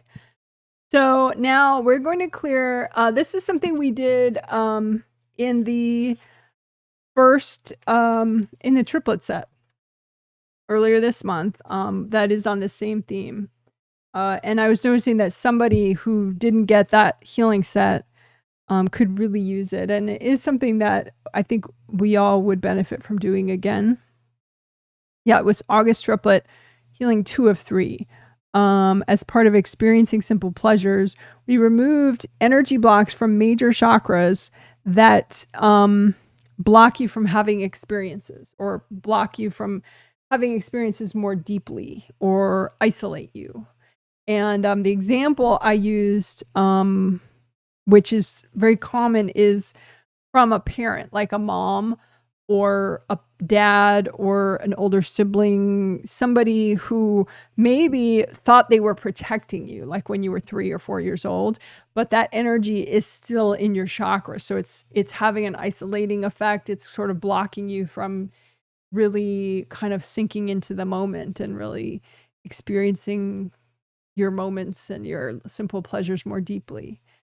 So again, it's a good example of how, it's like sometimes people have this really, like, rigid idea of like, well, my mom's a good person, so there's no way she would be doing this, and it's like, well, your mom is a human being and she has past life fears. She has fears from this life.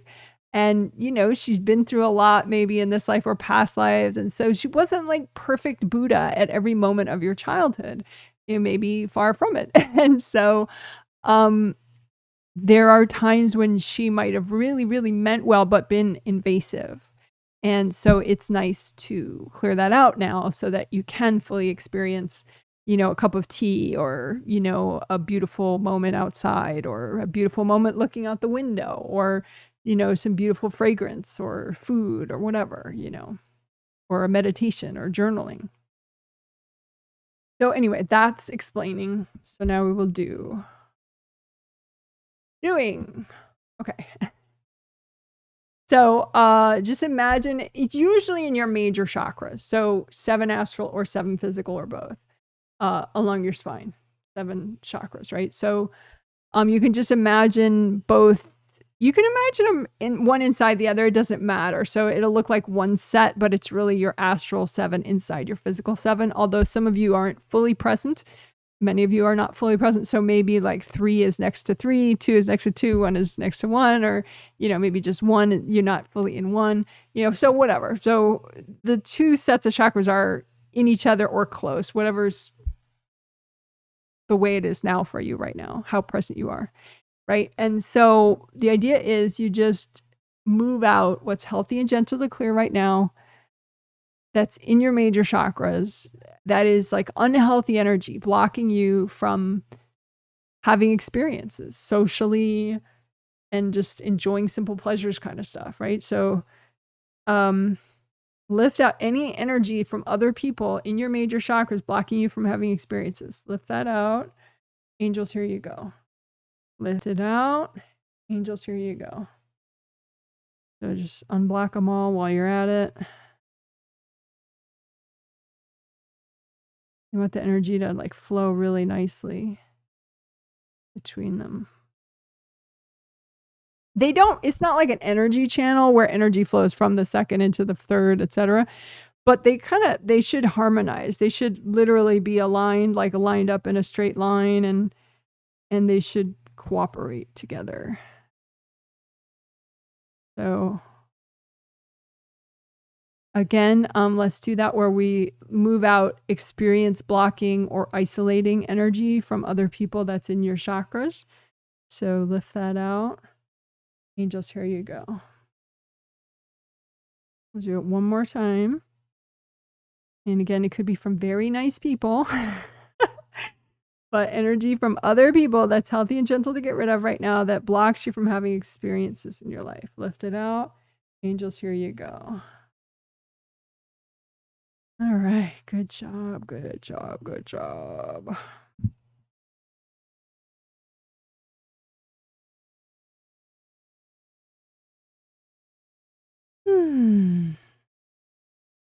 Awesome.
Okay, so I was looking at one of the people I'm healing, and I'm actually healing her and her mom.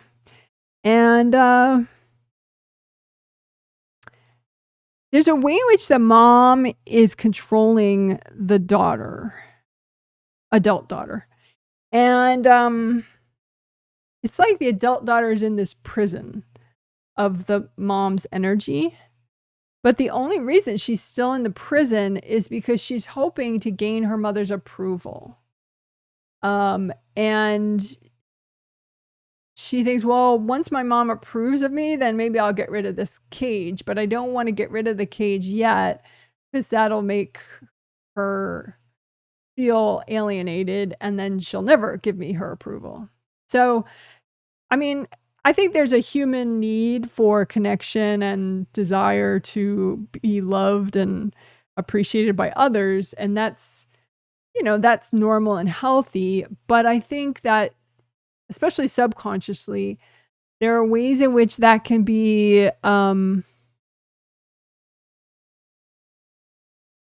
impractical. Like you may have chosen parents that will never approve of you in this life. Or maybe they approve of you like 30%, but they don't show it. Or maybe they approve of you 80%, but they really don't show it. So what we're clearing, we're not going to make you inhuman, and cut out your heart or anything. But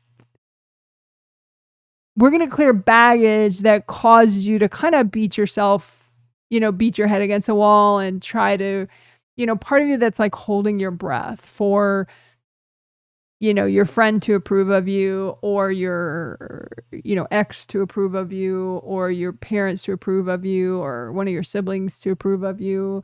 The part of you that needs everybody to think you're amazing, we'll clear that, the baggage that fuels that. So then you just have a more well-adjusted desire for, positive interactions, but not something that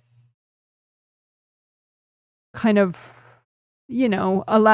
makes you tolerate people in your space in an unhealthy way.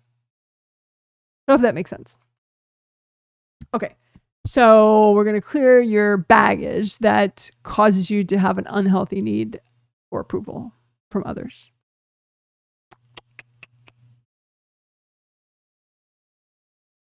All right. So you can imagine this however you want. Just big mountains of baggage is fine. Boxes of baggage. Any baggage that makes you have an unhealthy or impractical, illogical need for approval. Not illogical. I mean, it's logical to want your parents to approve of you, but we'll just call it unhealthy if,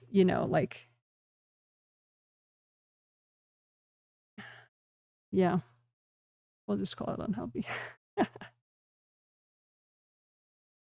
All right. So any baggage causing you to have an unhealthy need for approval from everybody or just from friends and relatives, whatever.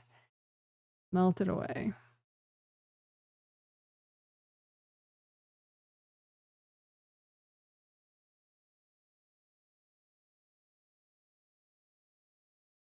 So again, put out in front of you copies of any baggage that's healthy and gentle to get rid of right now. It causes you to have an unhealthy need for approval from others. Boom, boom, boom, boom. Imagine it all, blow it all up, or melt it with gold light.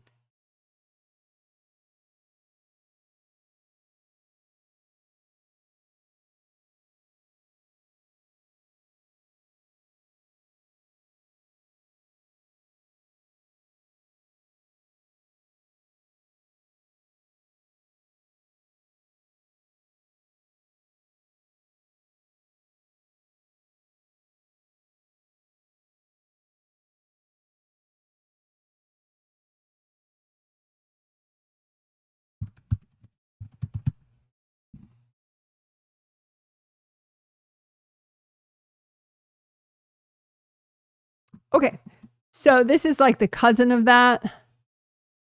We're going to clear rejection baggage, which I discussed in the overview section before the healing.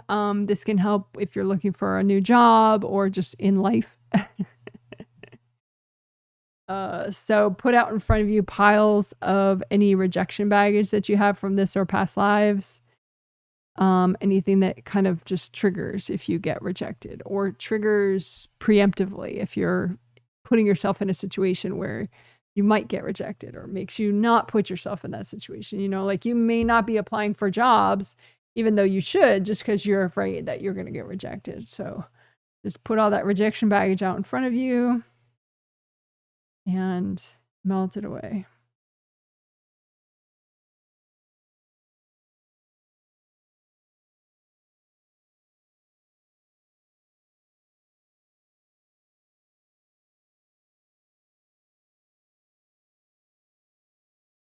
So again, put copies of any rejection baggage that you have out in front of you, and you don't have to worry about putting too much this time because we'll have the angels double check it.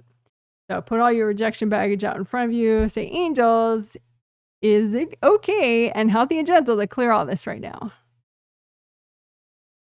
That way your angels can edit it and remove stuff that's too much to do right now.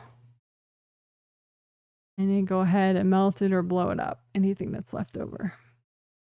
Again, we're clearing rejection baggage. Could be from past lives, could be from this life.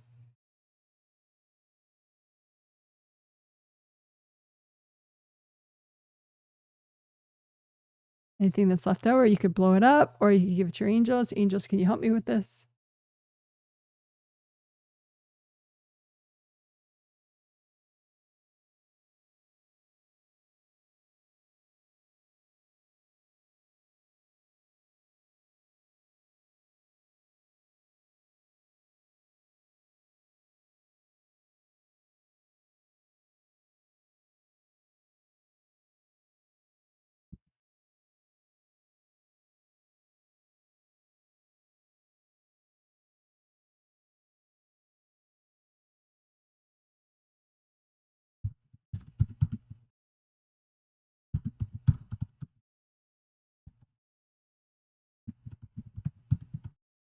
Okay, so this one, we're just going to clear invasive beings, but en masse, like all at once. So you could be dealing with somebody and they have a lot of invasive beings. And so, like, for example, if you're in some kind of a legal situation, you know, and the opposing party, maybe the opposing party has a lot of invasive beings, and maybe those invasive beings are kind of coming at you, or you know, you have a relative or a business associate who's intense, you know, that could be you're handling their invasive beings. Sometimes the person has no idea. A lot of times, actually, the person has no idea, even on a spirit level, that their invasive beings are coming at you. So, you know, whatever, just FYI. And so that's what we're going to do. We're going to clear invasive beings from the people that you're dealing with in your life. And it could be a neighbor, it could be a business associate, a family member, you know, whatever. So you can imagine all the people that you generally deal with, and just imagine them like as a big crowd, and don't do anything to that crowd of people. Right? But then above them, imagine, you know, say far above them, just whatever invasive beings they have that are coming at you or are thinking about coming at you. Coming after you. And just imagine that like a big bunch of clouds, and just say, angels, can you recycle any of that or all of that if possible? And then that way, you know, whatever is possible as far as recycling, the angels will do it. And you can just relax for a second, stay present, and we'll do that a couple times.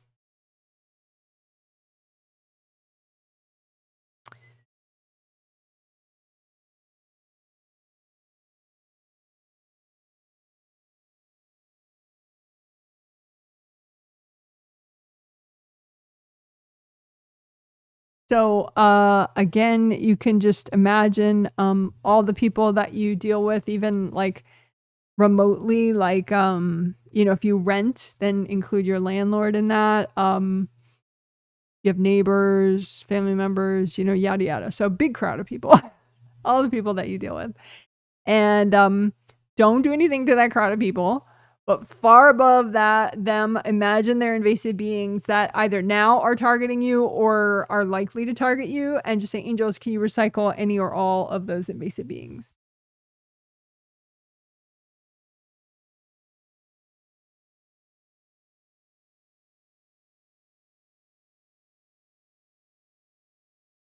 And just stay here. Deep breaths. And then you could also say too, angels help me to have strong boundaries with these people. Strong, healthy boundaries with these people.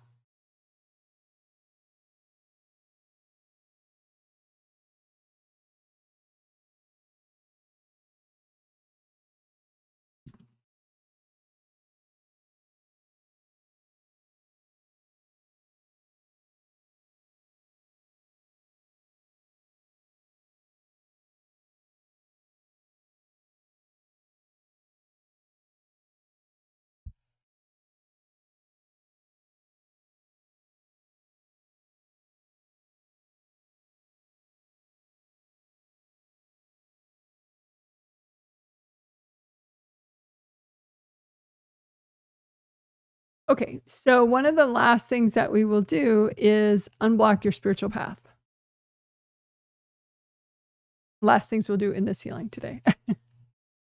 So, your spiritual path is a road that's just for you. It represents what you're meant to learn and experience in this lifetime. But you can definitely tweak it a lot. Like you can remove unhealthy burdens. You can just get rid of other people's energy off your path because it's just for you. And so there could be other people's energy creating unhealthy complications and drama on your path.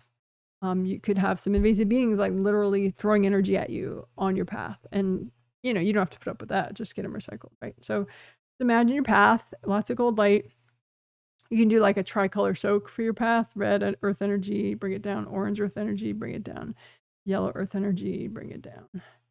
Lots of gold light. Hopefully you're on your path, and you can check that if you're on your path, or are you on a side road. If you're on a side road, just say, angels, can you, if you think you're on a side road, say, angels, help. I'm going to let my angels help me, put me on my path. Right? So you're not lost or wasting your energy in a way that, is counterproductive. So there's lots of gold light on your path. And there's a gold protective force field around your path. So you can look for any holes in that and heal those holes up. So it's a nice gold force field around your path. You can, like I said, you can have invasive beings on your path that are kind of shooting energy at you. So you could say, angels, can you recycle all those invasive beings?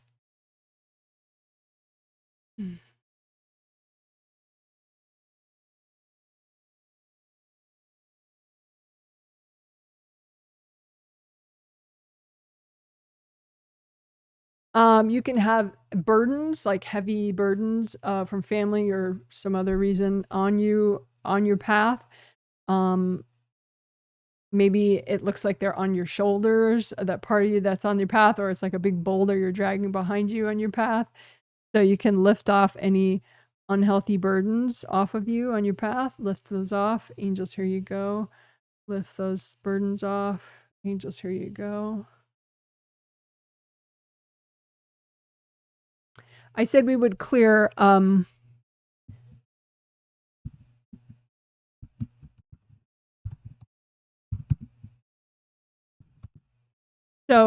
clear negative repeating patterns. So on your path, that could be like, maybe it could look like maybe a leg brace on your path that just makes you heavy, and it's like over and over and over, something happens with each couple steps, oh, there it is again, there it is again. So it could look like the negative repeating pattern could just look like a leg brace, or it could just be on your path, just a bunch of, blocks every so often. And that's the way the repeating pattern looks, but it doesn't matter how it looks visually, just melt it. So just imagine negative repeating patterns and just melt that energy from around you. Melt the energy of negative repeating patterns from your path.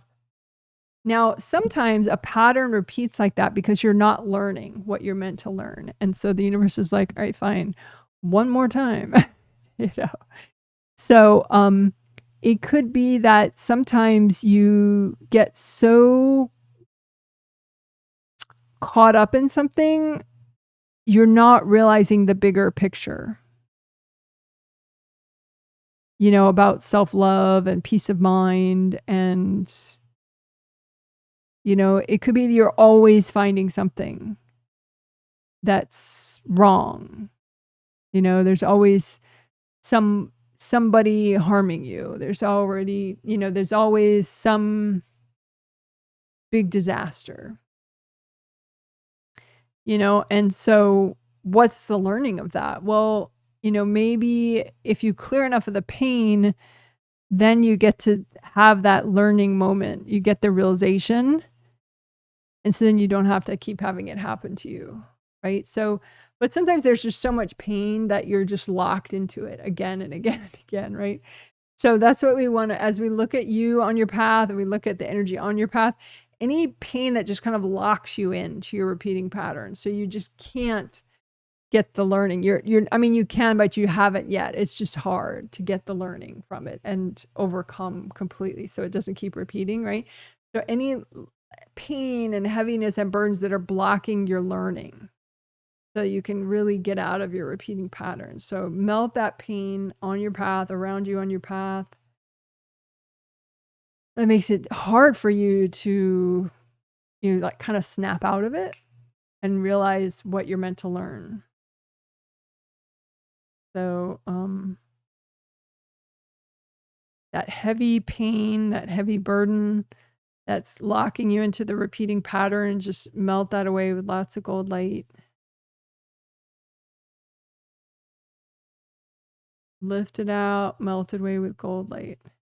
Any heavy pain that's blocking you from realizing and learning so that you can step out of your repeating pattern. Melt away that heavy burdens, those heavy pains that blind you from learning. All righty. Good job. Woohoo. Do some celebratory waterfall for that one. Good job. Yay. Ah.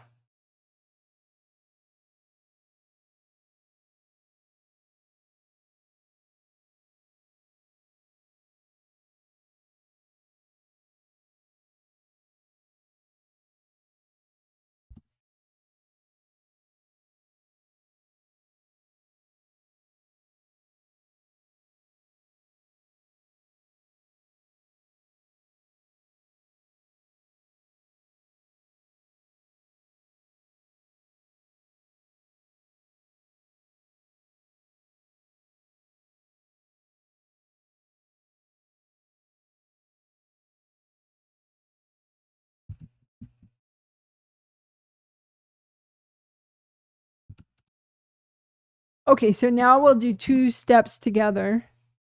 Empty unprocessed stress pots and give yourself processing flowers. So, empty unprocessed stress pots. It's a visual way of doing something that's more in depth, but we're just imagining it in a simple way.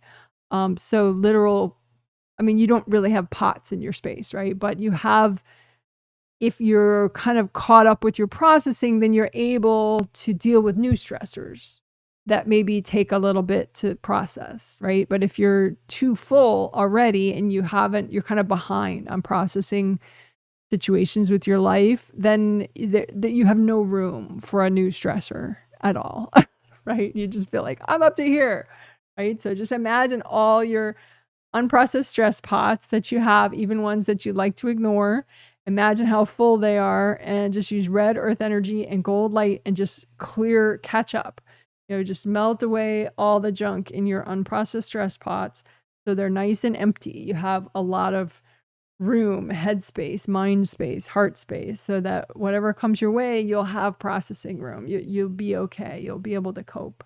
You'll be able to function well, right? So melt away the junk, the backlog in your unprocessed stress pots. And sometimes people are cording you, and that's why some of them aren't emptying. So just melt away the cords going in to the pots from other people, from yourself. And this is something you can do, you know, whenever. Like I already said this example, but one time I was in the dental chair getting a dental cleaning, and I noticed that my unprocessed stress pots were not emptying properly. And it's because the dental hygienist was cording me as she was working on my mouth. So when I melted the cords from her, I was able to empty my unprocessed stress pots better. And therefore, the experience of being in the dental chair wasn't as big of a deal for me. It was, you know, easy to process and easier to handle. Anyway, melt away the contents of your unprocessed stress pots so that you catch up with your processing.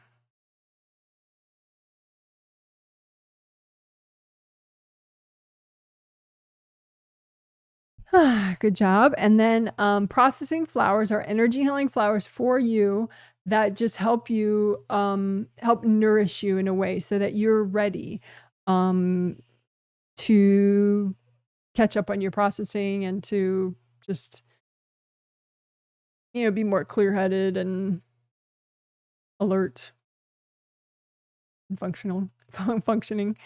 So just make energy healing flowers for yourself, whatever energy you need, so you're nourished and ready for life, right? So energy healing flowers for you, processing flowers, and say, angels, can you check my flowers? And give them to yourself. Right? We'll do 2 more batches of that. So make a lot of energy healing flowers for yourself. They could be gold, they could be rainbow colors, both. And say, angels, can you check my flowers? And give them to yourself. 1 more batch, as many as you need. Energy healing processing flowers. Angels, can you check my flowers? And then give it to yourself. Couple deep breaths.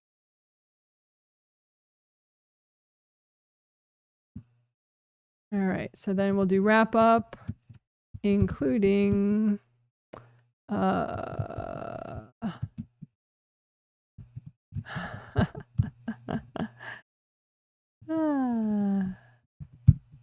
okay. So we're gonna wrap up now. Just comb through everything, all your 17 auras, your physical body, your astral body, the back of your auras, back of your major chakras, back of your grounding.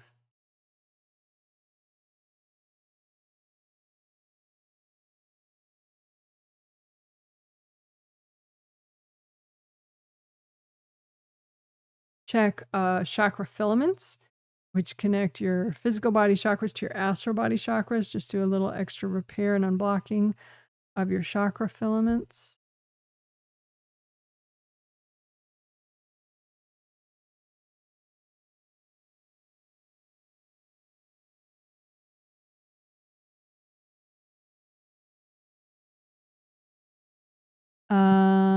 What else? The STEBs are stubborn triggered energy blocks. So we've done so many clearing techniques, but maybe there are still some that are lingering, some energy blocks that are significant, that are triggered and bothering you on some level. So just pile out in front of you all your STEBs, stubborn triggered energy blocks, and bring up red earth energy.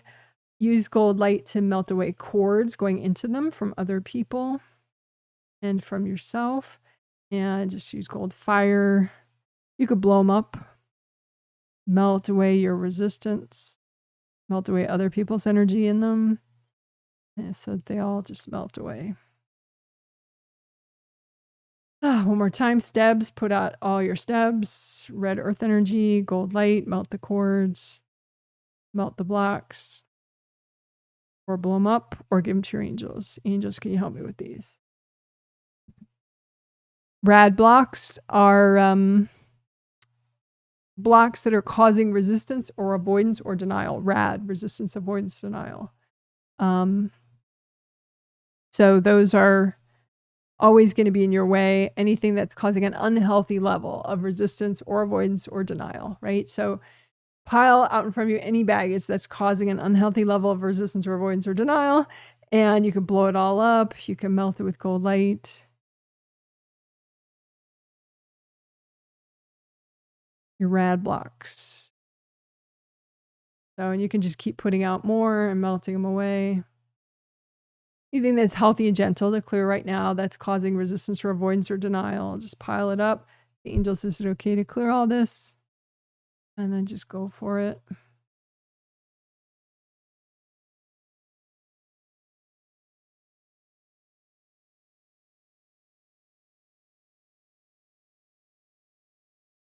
All right, double check your grounding and also the flow in the bottom of your auras and the top of your auras.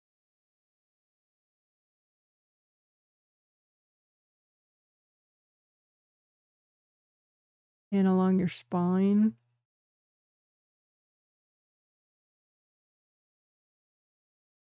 So from your brain all the way down to your sacrum, the base of your spine, brain back and forth. You want your energy to be able to flow freely up and down. A little bit extra on your physical body, head, shoulders, upper body, lower body.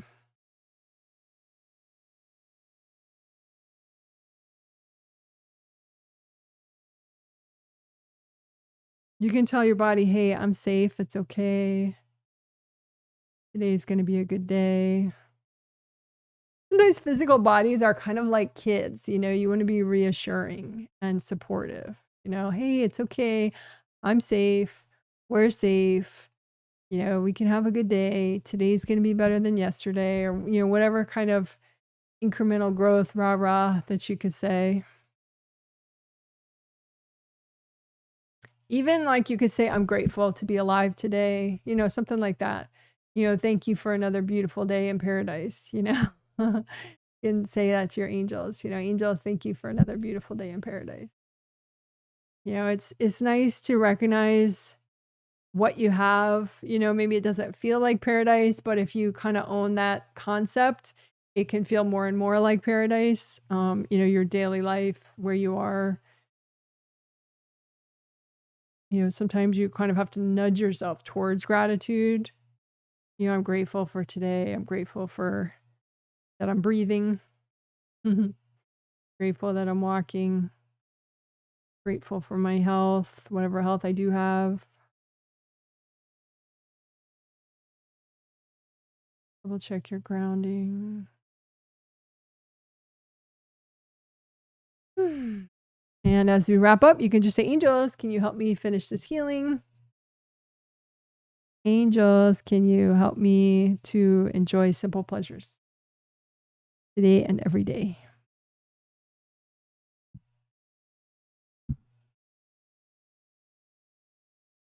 All right, good job, good job. That's a healing. You're amazing. Woo, woo, woo, woo, woo, woo, woo. Yay!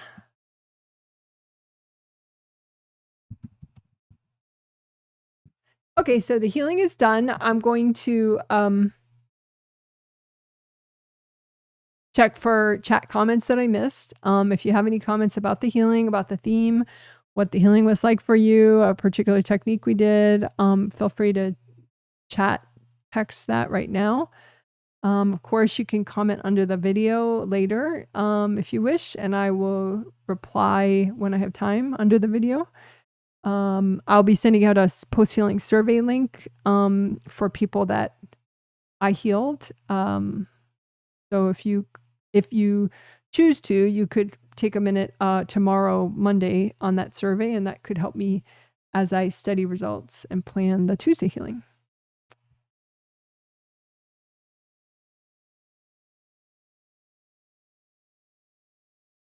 Okie doke. Looking for comments that I haven't read yet.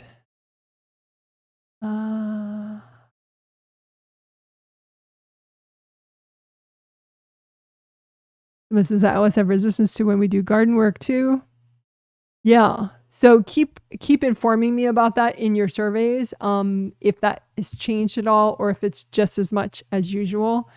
Because I did try to, because it is a powerful technique. So I'll keep using it in healings just because I can do a lot as a healer with that technique. But I think it's equally as powerful if you do it personally. But obviously if you hate doing it, that's kind of a thing. So it doesn't mean it won't work. It just means it's unpleasant, which we don't want. So let me know if what we worked on today helped that at all. We cleared baggage around being intuitive and creative. And then we lifted out complications that could be making your garden seem overly complicated or, like too much work. All right. This is Hi from Michigan, currently 82 degrees. So excited to clear some stuff today. Thank you for the healing today. You're welcome. 82. That's a little too warm for gardening.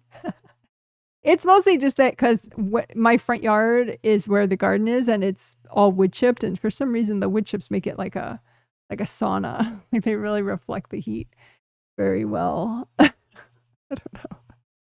I think it's probably good for the soil. Like I think they keep the soil cooler, but the air around them and above them, where I would be as a gardener, it's really hot. But whatever, I garden late at night or early in the morning, so it's okay. Someone says, hello, Janet. Oh, I answered this one already. Is it bad karma if you whack someone out of self-defense? Yes, it is. Someone says, so is it acceptable to avoid a situation that I know will be a trigger for my repressed anger while I'm still working? Yeah, I already answered that. And yeah, you can manage your triggers sometimes by just, not exposing yourself to a certain situation. You just weigh the pros and cons of, of that for you. Thank you. You're welcome. Good techniques today. All felt relevant to my needs. Oh, good. Thank you. Really like looking at that waterfall. Yeah, I do too. I should put that back on. Kind of relaxing. All right. I had pretty intense moment of crying at the beginning of the healing. Interesting. It's better now. Thanks for all the techniques. I wonder if that was that during all the mind garden work that we did right after grounding. You can let me know in the post-healing survey if you want. Thanks for all the techniques. It somehow felt like a customized healing. Yeah, well, I try. I try. Thank you. I've been freaking out about my appetite weight and was looking forward to the healing. But my dad came over when the healing started and mentioned how I don't look too well. I feel worse as if I didn't get the healing. You did get the healing, don't worry. And missed a bunch of useful info. I can't seem to snap out of it. Well, okay, so it did get recorded, so you could listen to it later. And yeah, you can melt cords. People can cord your baggage, and then it kind of holds it in place.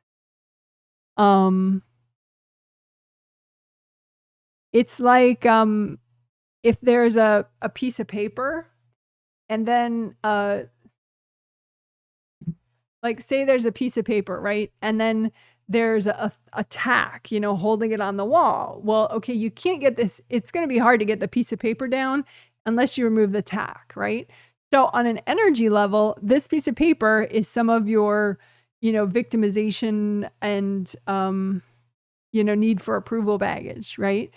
And then the tack is your dad cording that baggage, right? So not only does it make it much harder to clear it because it's holding it in place, the cord, but his energy is flowing from the cord into the baggage, which makes it extra triggered.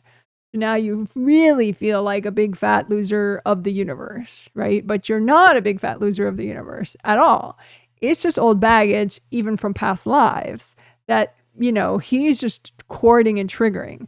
A lot of people do that. They don't realize how destructive it is. Like they think they're helping you. Like, oh, I just want to point this out, but they're doing it in an extremely invasive way. And a lot of times they don't know it. Sometimes it's even like my clients do that with people and they have no idea they're doing it.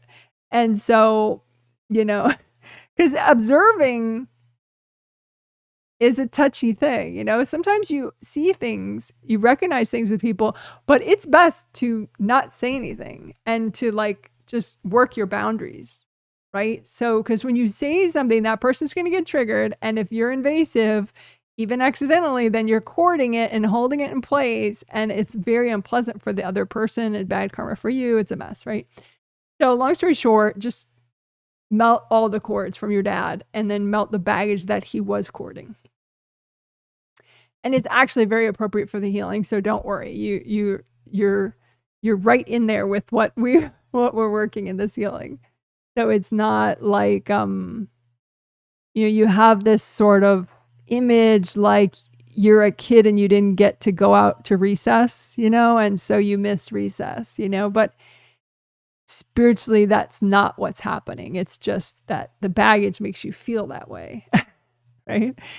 So find all the cords from him, melt them all, blow up all the kid who missed recess kind of baggage, melt all the rejection baggage, the need for approval baggage that got triggered and that he was courting. But it's very much in the theme of what we were working today. So it's sort of, meant to be. It's okay. It wasn't like some terrible accident. It was like perfect. He just showed up to show you the baggage, even more so. So that's fine. Just melt his cords and then just keep destroying the baggage that he was courting. All right, cool. Someone says, thank you for the healing, Janet. Mind healing, my husband and I, mid-healing, my husband and I got into a fight. He was out of town for a few days, came back Monday, and I've weirdly been on edge since then. Yeah, you have some baggage that he's courting, and yeah, he's courting you in a bunch of places, which is not really typical for him. I think what happened is when he was gone, your grounding became the grounding for the whole apartment. Just separate your grounding from the apartment. Because what happens is then he can't really come home and feel comfortable because your energy is all over the place. So then he cords you to try to get you out of everywhere. And then now you feel on edge. So technically you started it, but you didn't know you were starting it. By when he was gone, you kind of put your energy as big as the apartment. For women, it's easier for women to do that and not even know they're doing it because we have more energy. Like our bodies generate a lot of energy, the ovaries and everything. And so, yeah. You didn't mean to start a problem. Not your fault. It's not a fault thing, but technically you started it. So just, imagine the apartment and pull your energy out of it. So you're not in the objects, the piles, the doorways, the flooring, the grounding for the apartment. Have your grounding completely separate. So it's just you, your aura, your everything, right? So then he can be in the home and not be in your space, right? And then, of course, also melt his cords so that you guys can just be alone.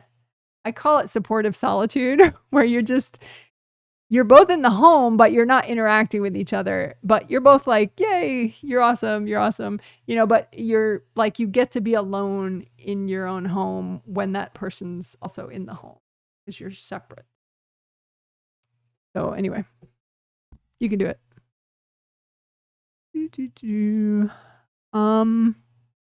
It says, thanks for the healing. I feel sleepy now, but still a little anxious. I'm sorry about that. Let's see. A couple people courting your first chakra in the front. I think it's all people that are trying to be supportive with you. And so that's why you haven't cleared it, because you're like, oh, these are people cheering me on. But they're cheering you on in your first chakra and your seventh chakra and your fourth chakra. So it's like, so look at the supportive people that are courting you, that, you know, you're really glad for their support, but you can receive their support cleanly, even if they're not offering it cleanly, by, you know, just melt their cords, say, hey, thanks for the support. You guys are awesome too. I just need some breathing room, but, you know, I appreciate the support, and just, you know, melt the cords so that your first chakra is all just for you. Your fourth chakra is all for you. Your seventh chakra is all for you. It's not your partner. It's not family members. It's just people that know you. Yeah.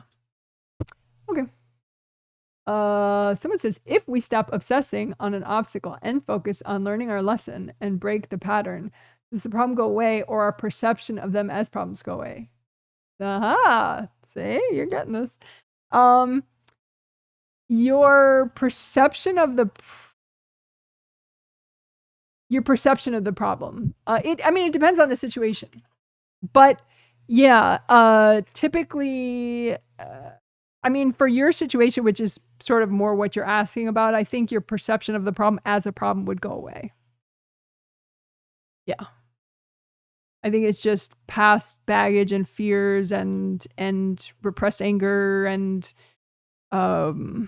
resistance to authority that is creating problems, when, you know, most of you just wants to rest and be at peace and heal and, you know, create positivity. I think there's a pattern where you find battles, and then you kind of get overwhelmed by the battle. But sometimes it's like you're safe.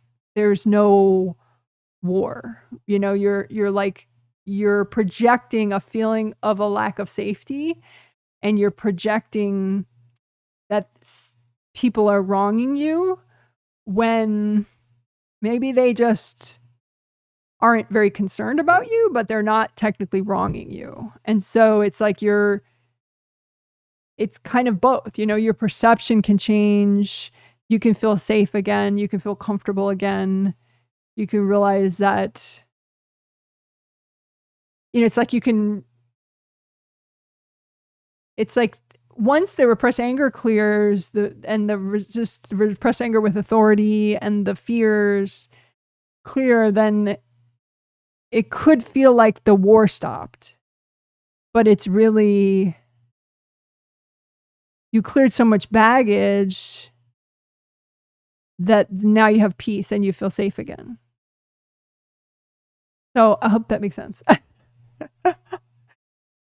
So yeah, it depends on the situation, but yeah, a lot of times your perception of the problem as a problem goes away, and then you're like, yeah, I get it. Okay, fine. You know, and this can happen to anybody. A lot of people have this in different parts of their life right now, you know, where like something seems like quite a big problem. But then if you learn and stop resisting and clear the repressed anger and the repressed fear, then it's like it just doesn't seem like such an issue anymore. And it can affect other people's behaviors too, but usually it's an internal thing where you feel safe again, you feel protected again, you feel supported divinely again, and you just, your true goals then come in, because the conflict is no longer distracting you from your true, more higher self kind of goals. So it puts you at a different vibrational level, and it affects your thoughts and how you feel. I hope that makes sense. Hello, Janet. Anything my angels are saying about my love life or how it's going? Work on. And that's it, which is fine. Okay. Love life, which is part of the theme.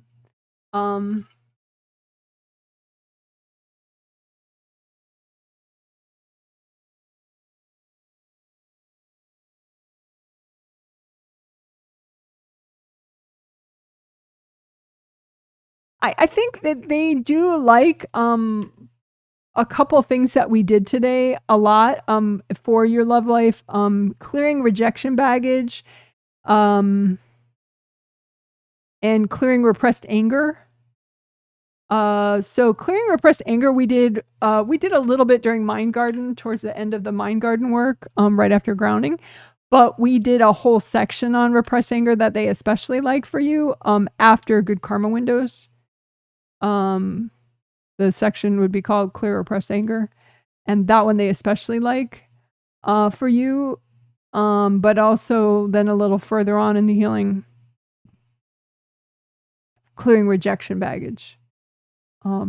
They like that a lot too. So yeah, so just selectively repeating those 2 parts of the healing would be nice. And over, like, you know, if you could do it maybe, you know, just at least 2 different times, you know, so, you know, have a good night's sleep, maybe do it tomorrow, and then if you have motivation, do it another time, or ideally, but, you know, even if you have no motivation, just be like, okay, angels, if I need more of it, I'm totally up for us doing it in my sleep, you know, working on it more in my sleep. Anyway, hope that helps. Someone says, might have gotten whacked during the healing. That does help. That does happen sometimes. And lost focus, I think. Will self-heal and re-listen, felt okay, but just fixated on self-healing instead of enjoying, which is normal for me. Any tips on how to not always fixate on where I need to heal?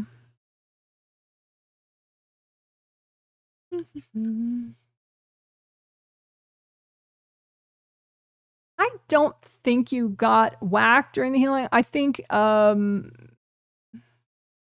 it looks like your mom was courting you a lot during the healing, and so some of the stuff that you really wanted to clear was like courted by her, and so it was very like unsettling, you know, and it looks like you kind of got in your head a little bit too much and your grounding got really narrow a couple times. So it's just, yeah, I think sometimes it's like your mom has like a key, you know, like how maybe, you know, you might have a friend, you know, who has a key to your apartment, you know, because maybe they check your mail while you travel or something, you know. But having a key to your space, that can happen, you know, if you trusted somebody and you feel like, you know, at one point you only thought bad people are invasive and good people are never invasive. And so maybe there's an agreement, you know, that your mom can just kind of waltz into your space whenever. And, you know, good people can certainly be invasive. I mean, they just have benevolent intentions, but they're still, you know, walking all over everything and making it hard to clear when you really want to clear. So I would say, yeah, you could work on just melting any invasive agreements that you have with your mom. I think you've already cleared the ones that you had with your dad, but there's still some with your mom. And, you know, you can give her like lots of flowers, like thank you flowers, you know, for all the kindness and compassion and thoughtfulness that she has shown you and continues to show you, just so that, you know, it's clear where you're coming from and that you're coming from a place of gratitude and appreciation. But, you know, you still do need to take back your house keys spiritually. I hope that makes sense. So yeah, I think if you're fixating a little too much, it could be that somebody's using their key. Someone says sometimes talking to invasive people causes even more backlash. I mean, if they're already whacking the crap out of you, then, you know, if you just, like, if I were to talk to your mom, you know.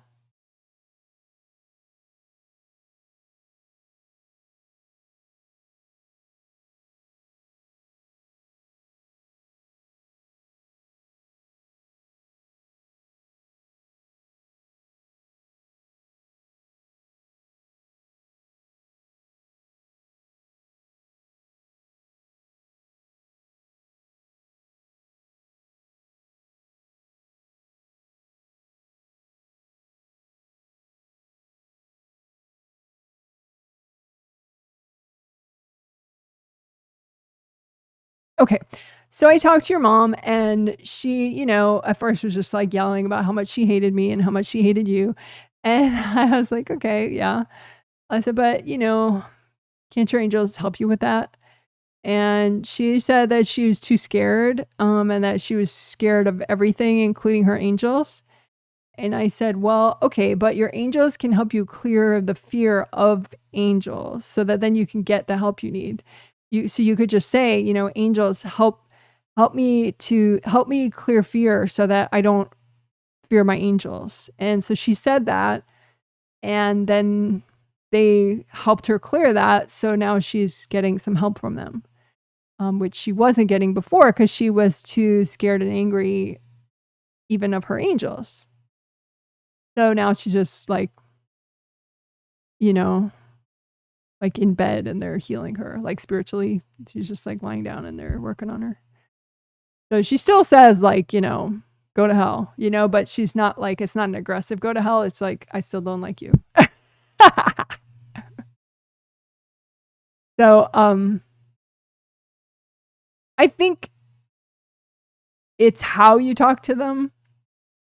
I mean, yeah, if they're not currently kicking your butt to go and start up a conversation with them, probably not helpful. But if they're already kicking your butt at the time, then you're just shifting the vibration of the communication. You're just, you know, talking.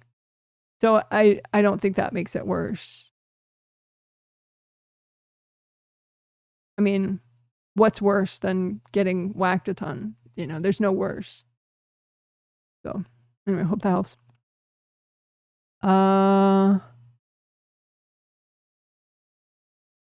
They may lack self-awareness even on a spirit level, so they refuse to move. How to deal with them in this case?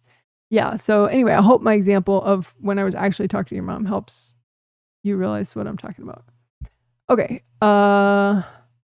It says, thank you, Janet. Let's see. My angels were really trying to get me to see that I had put my energy all over the apartment for the whole week, and I just wasn't having it. LOL, thanks for your help.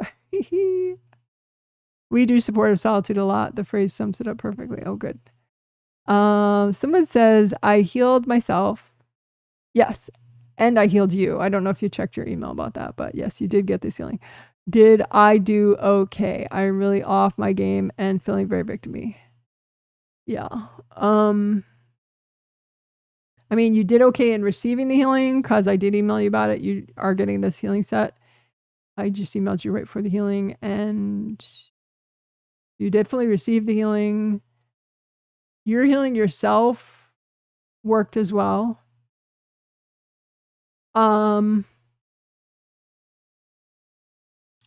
As far as the issue, the energy boundaries issue you were having with invasive beings before the healing, which I emailed you about, it doesn't seem to be as much of an issue right now. You're in 7 through 4. I think you're just kind of catching up on processing because you've been out for a bit. You've been out for, you know, like you haven't been in hardly any chakras for like a week. So you're just catching up. So it just, you could keep working filaments, unblock the filaments.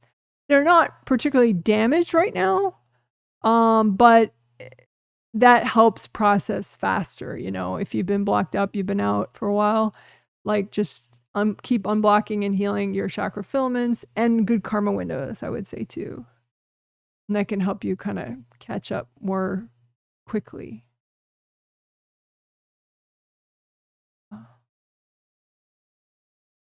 Yeah. But your angels give me a thumbs up. Like you're taking your incremental baby steps forward. So hope that helps. And please, if you wish, fill out the post-healing survey tomorrow. I will try to remember to send you the survey. Okay.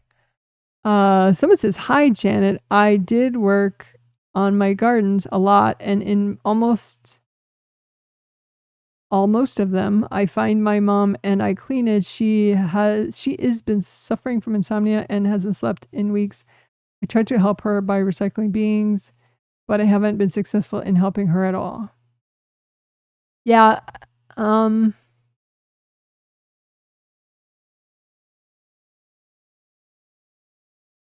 mean, if you want, you could get her some of these healings.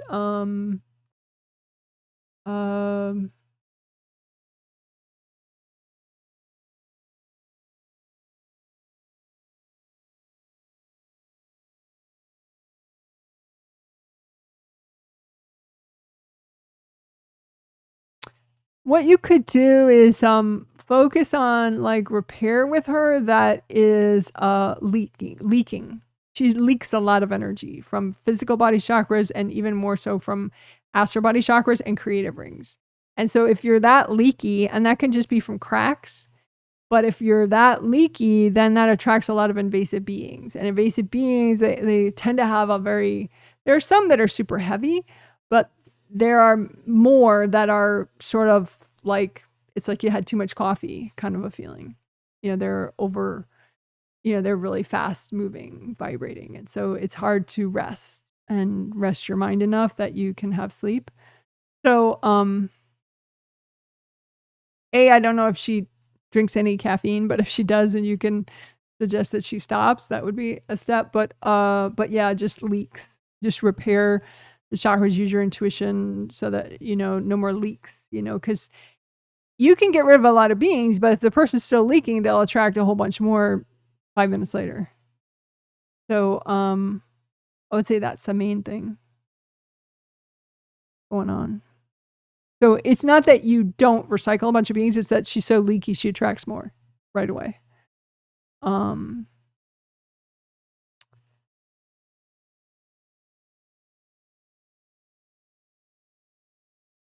In your gardens, I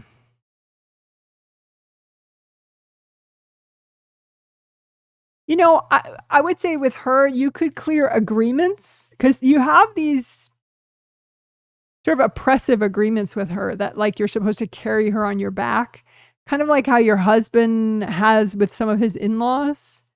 And it's like, it's not just a helping agreement, it's like a burden agreement that you're burdening yourself with their pain until they're perfect and then you don't have to do it anymore, which like good luck with that. When is anyone going to be perfect, so yeah, I would say look for, I think that's why your mom's energy is in your garden and you can't seem to clear it all out enough. So just clear that sort of any invasive or burdening agreements between you and your mom. And that way you could still help her, but in a clean way, not like, okay, I'm letting her flatten my life kind of way. So I hope that helps. Someone says, hi, Janet. Thank you so much for this healing. I was so tired and overwhelmed at the start of this and had this feeling of having a million things to do, even though I didn't. Feeling more relaxed now. Yeah, it's funny.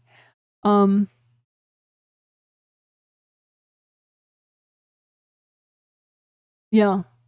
Yeah, you can look at in your mind garden, lift out stuff that makes you feel, whatever way, like terrified about money or terrified about, or feel like, oh my God, I have so many things I can never get any done. Just lift all that out at once. And then sometimes it's from like one sibling or one parent or somebody at work. It's like one person's energy and it has that much effect on your mind. It's really kind of amazing. So I think that's what happened. We worked the mind garden pretty early in the healing, and I think, it knocked out whatever person's energy or people's energy, like 2 different people that were just making your mind feel that way. So it's funny how that stuff is, has such a big effect. I'm glad you feel better now. Someone says, I laughed a little about the bombs, particularly because I think, yes, during the clear repressed anger part, particularly because I think I was low-key doing that. Thank you, Janet. Those 2 exercises resonated with me as well. Oh, good. Someone says, about the grief was triggered by a political discussion in the intro. Oh, yes, that's interesting. I'm not at all into politics and had no idea what you were talking about. Yeah, well, you could email me if you want the summary on that one. But if you don't want to know, you don't have to know. It's fine. Someone says, thank you for feedback about my dad courting my health baggage. Yes, he wants me to see his MD tomorrow, and I agreed after the 4th time. After I did, he finally left. I'll be melting those agreements too. Yeah. I mean, it could be that seeing his doctor is something that your angels actually think is a great idea, you know? So there's all this nuance to it. It could be that he's being invasive and really in your way, but that one thing is still a good idea. So ask your angels and your intuition, of course, clear him out first, but then mindfully choose, that doctor, not that doctor, a different doctor, no doctor, whatever. Just ask your angels, so that you can break out of repeating patterns. Sometimes, the messenger is super flawed, but the message the angels still like, so it depends, that there could be some layers of, useful, not useful, useful, not useful within that. Someone says this healing was great. I'm really working on trying to give my son space, even though my mother is always in my space. Hopefully I'm breaking that pattern. Yeah. Yeah, good for you. You could revisit the section about need for approval from others. Yeah.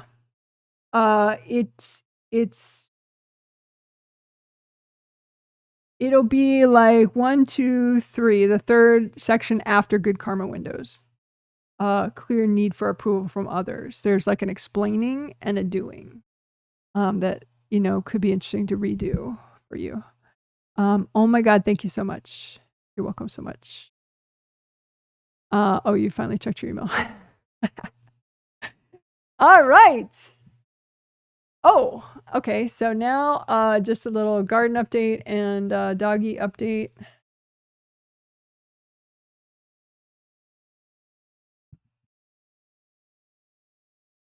Okay, so it is late July, which is a trip. So garden update. I have so many plants on the porch still waiting to get planted, but I have started to make some progress with planting kale. That was from last winter. I don't know if it's going to be tasty, which is a big problem. We had this other kale, other variety that I grew in the house in my grow room the winter before last. That was tasty all winter. And then I planted it out spring 2023, and then it was super tasty all summer. But then I tried a different variety of kale last fall and winter in the house, and it was not tasty. I think it wants to be a really big plant, and in the house I had it in these little pots, and so, but I'm hoping now, like pretty much half of it is planted in the ground finally, and I'm hoping that it becomes tasty. Hoping the leaves are supposed to be really big, but they're actually really tiny right now. I think it's just because it was freaking out about being in these pots. So hopefully we'll see if it becomes tasty. If it doesn't become tasty, then I'm going to have to buy that old seed, the seed that we used to have, and then get that going in the house. But we have so much of this new kale. I just want to see, because I know it's possible for this new kale to be very tasty. It just hasn't been for us so far. So we'll see. So that's the thing. Tomatoes, there's like at least 10 of them in the ground in my garden, but there's even more than that on the back porch waiting.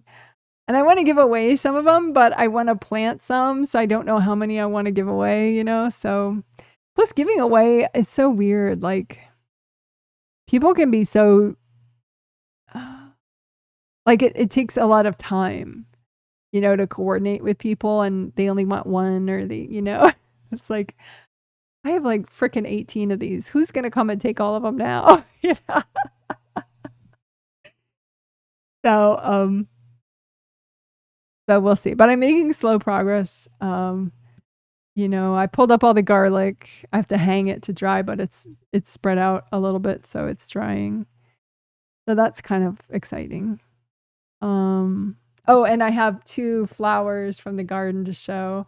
This I'll show it in the full cam. Oop, there we go. Yay. So this one I wouldn't have cut. This is echinacea. I wouldn't have cut it, but it was a new plant that I planted last year.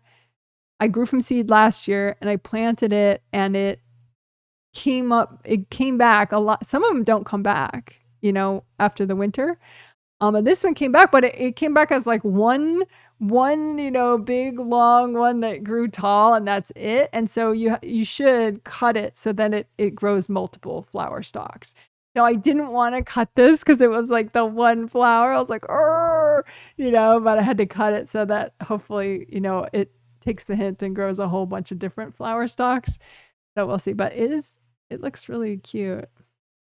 And it smells good too. Yeah. And then this I also didn't want to cut, but it had bent by itself, so it would have wilted if I didn't cut it anyway, so I just cut it. This is a marigold. So anyway, that's my little garden update. Slow progress. Mainly because I can't garden in the heat of the day, and it's not even good for the plants. You know, if I were to transplant a plant in the heat of the day, it would wilt a lot in protest. Oh, someone asked about my new glasses. That was kind of a fiasco because it's going to take more money, and I'm not willing to pay more money right now over the whole thing. So I did get new glasses, and I'll show you the damn new glasses. Hold on, I'll show them to you, but I can't wear them in live streams. I have to get them fixed.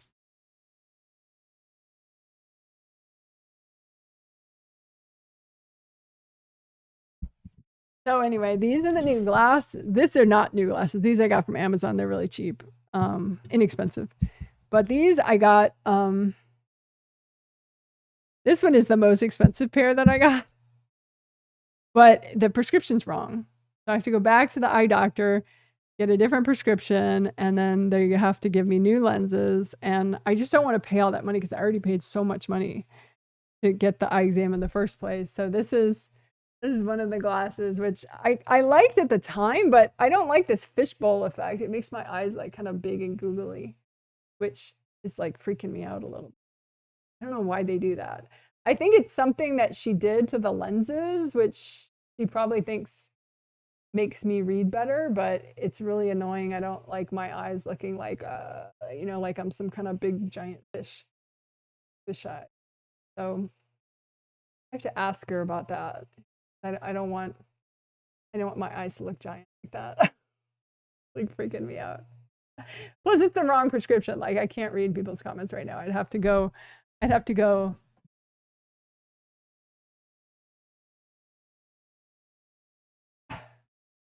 So it's totally wrong. So I went in saying, okay, this is the strength I need. And she's like, oh no, let me test your eyes. Oh no, this, you need this one. And I just trusted her that, you know, okay, she knows what she's doing. I'll believe her. But she gave me the wrong prescription. Okay, and this is the other pair. And again, they make my eyes look a little bigger, which I don't like that. It's not quite as obvious in this one as the other one, but I don't like that, like, you know, like giant eye thing. And again, the prescription's wrong. Like I can't read there properly. I have to like put my head much closer to the laptop. So I think she just didn't believe me or something, or I didn't know how to say like, okay, it's going to be this far away, you know, because I need them for live streaming. That's why I got them, you know, and so they have to be a certain strength so that I can read my laptop, you know, when you guys live chat, and I can read the controls and everything at this distance, and I can't. I'd have to go I'll show you how close I have to get.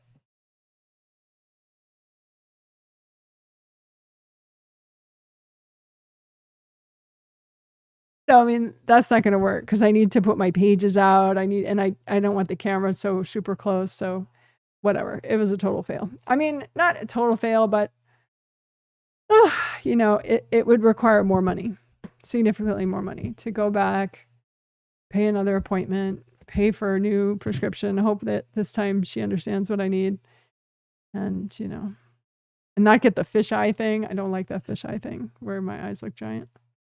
I mean, I like big eyes, but not like inhumanly big eyes. You know? Anyway, so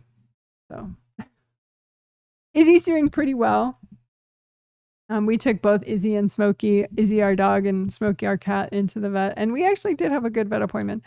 Although, whatever, I won't go into all the details, but so he's happily sleeping right here. So I'll end by showing him.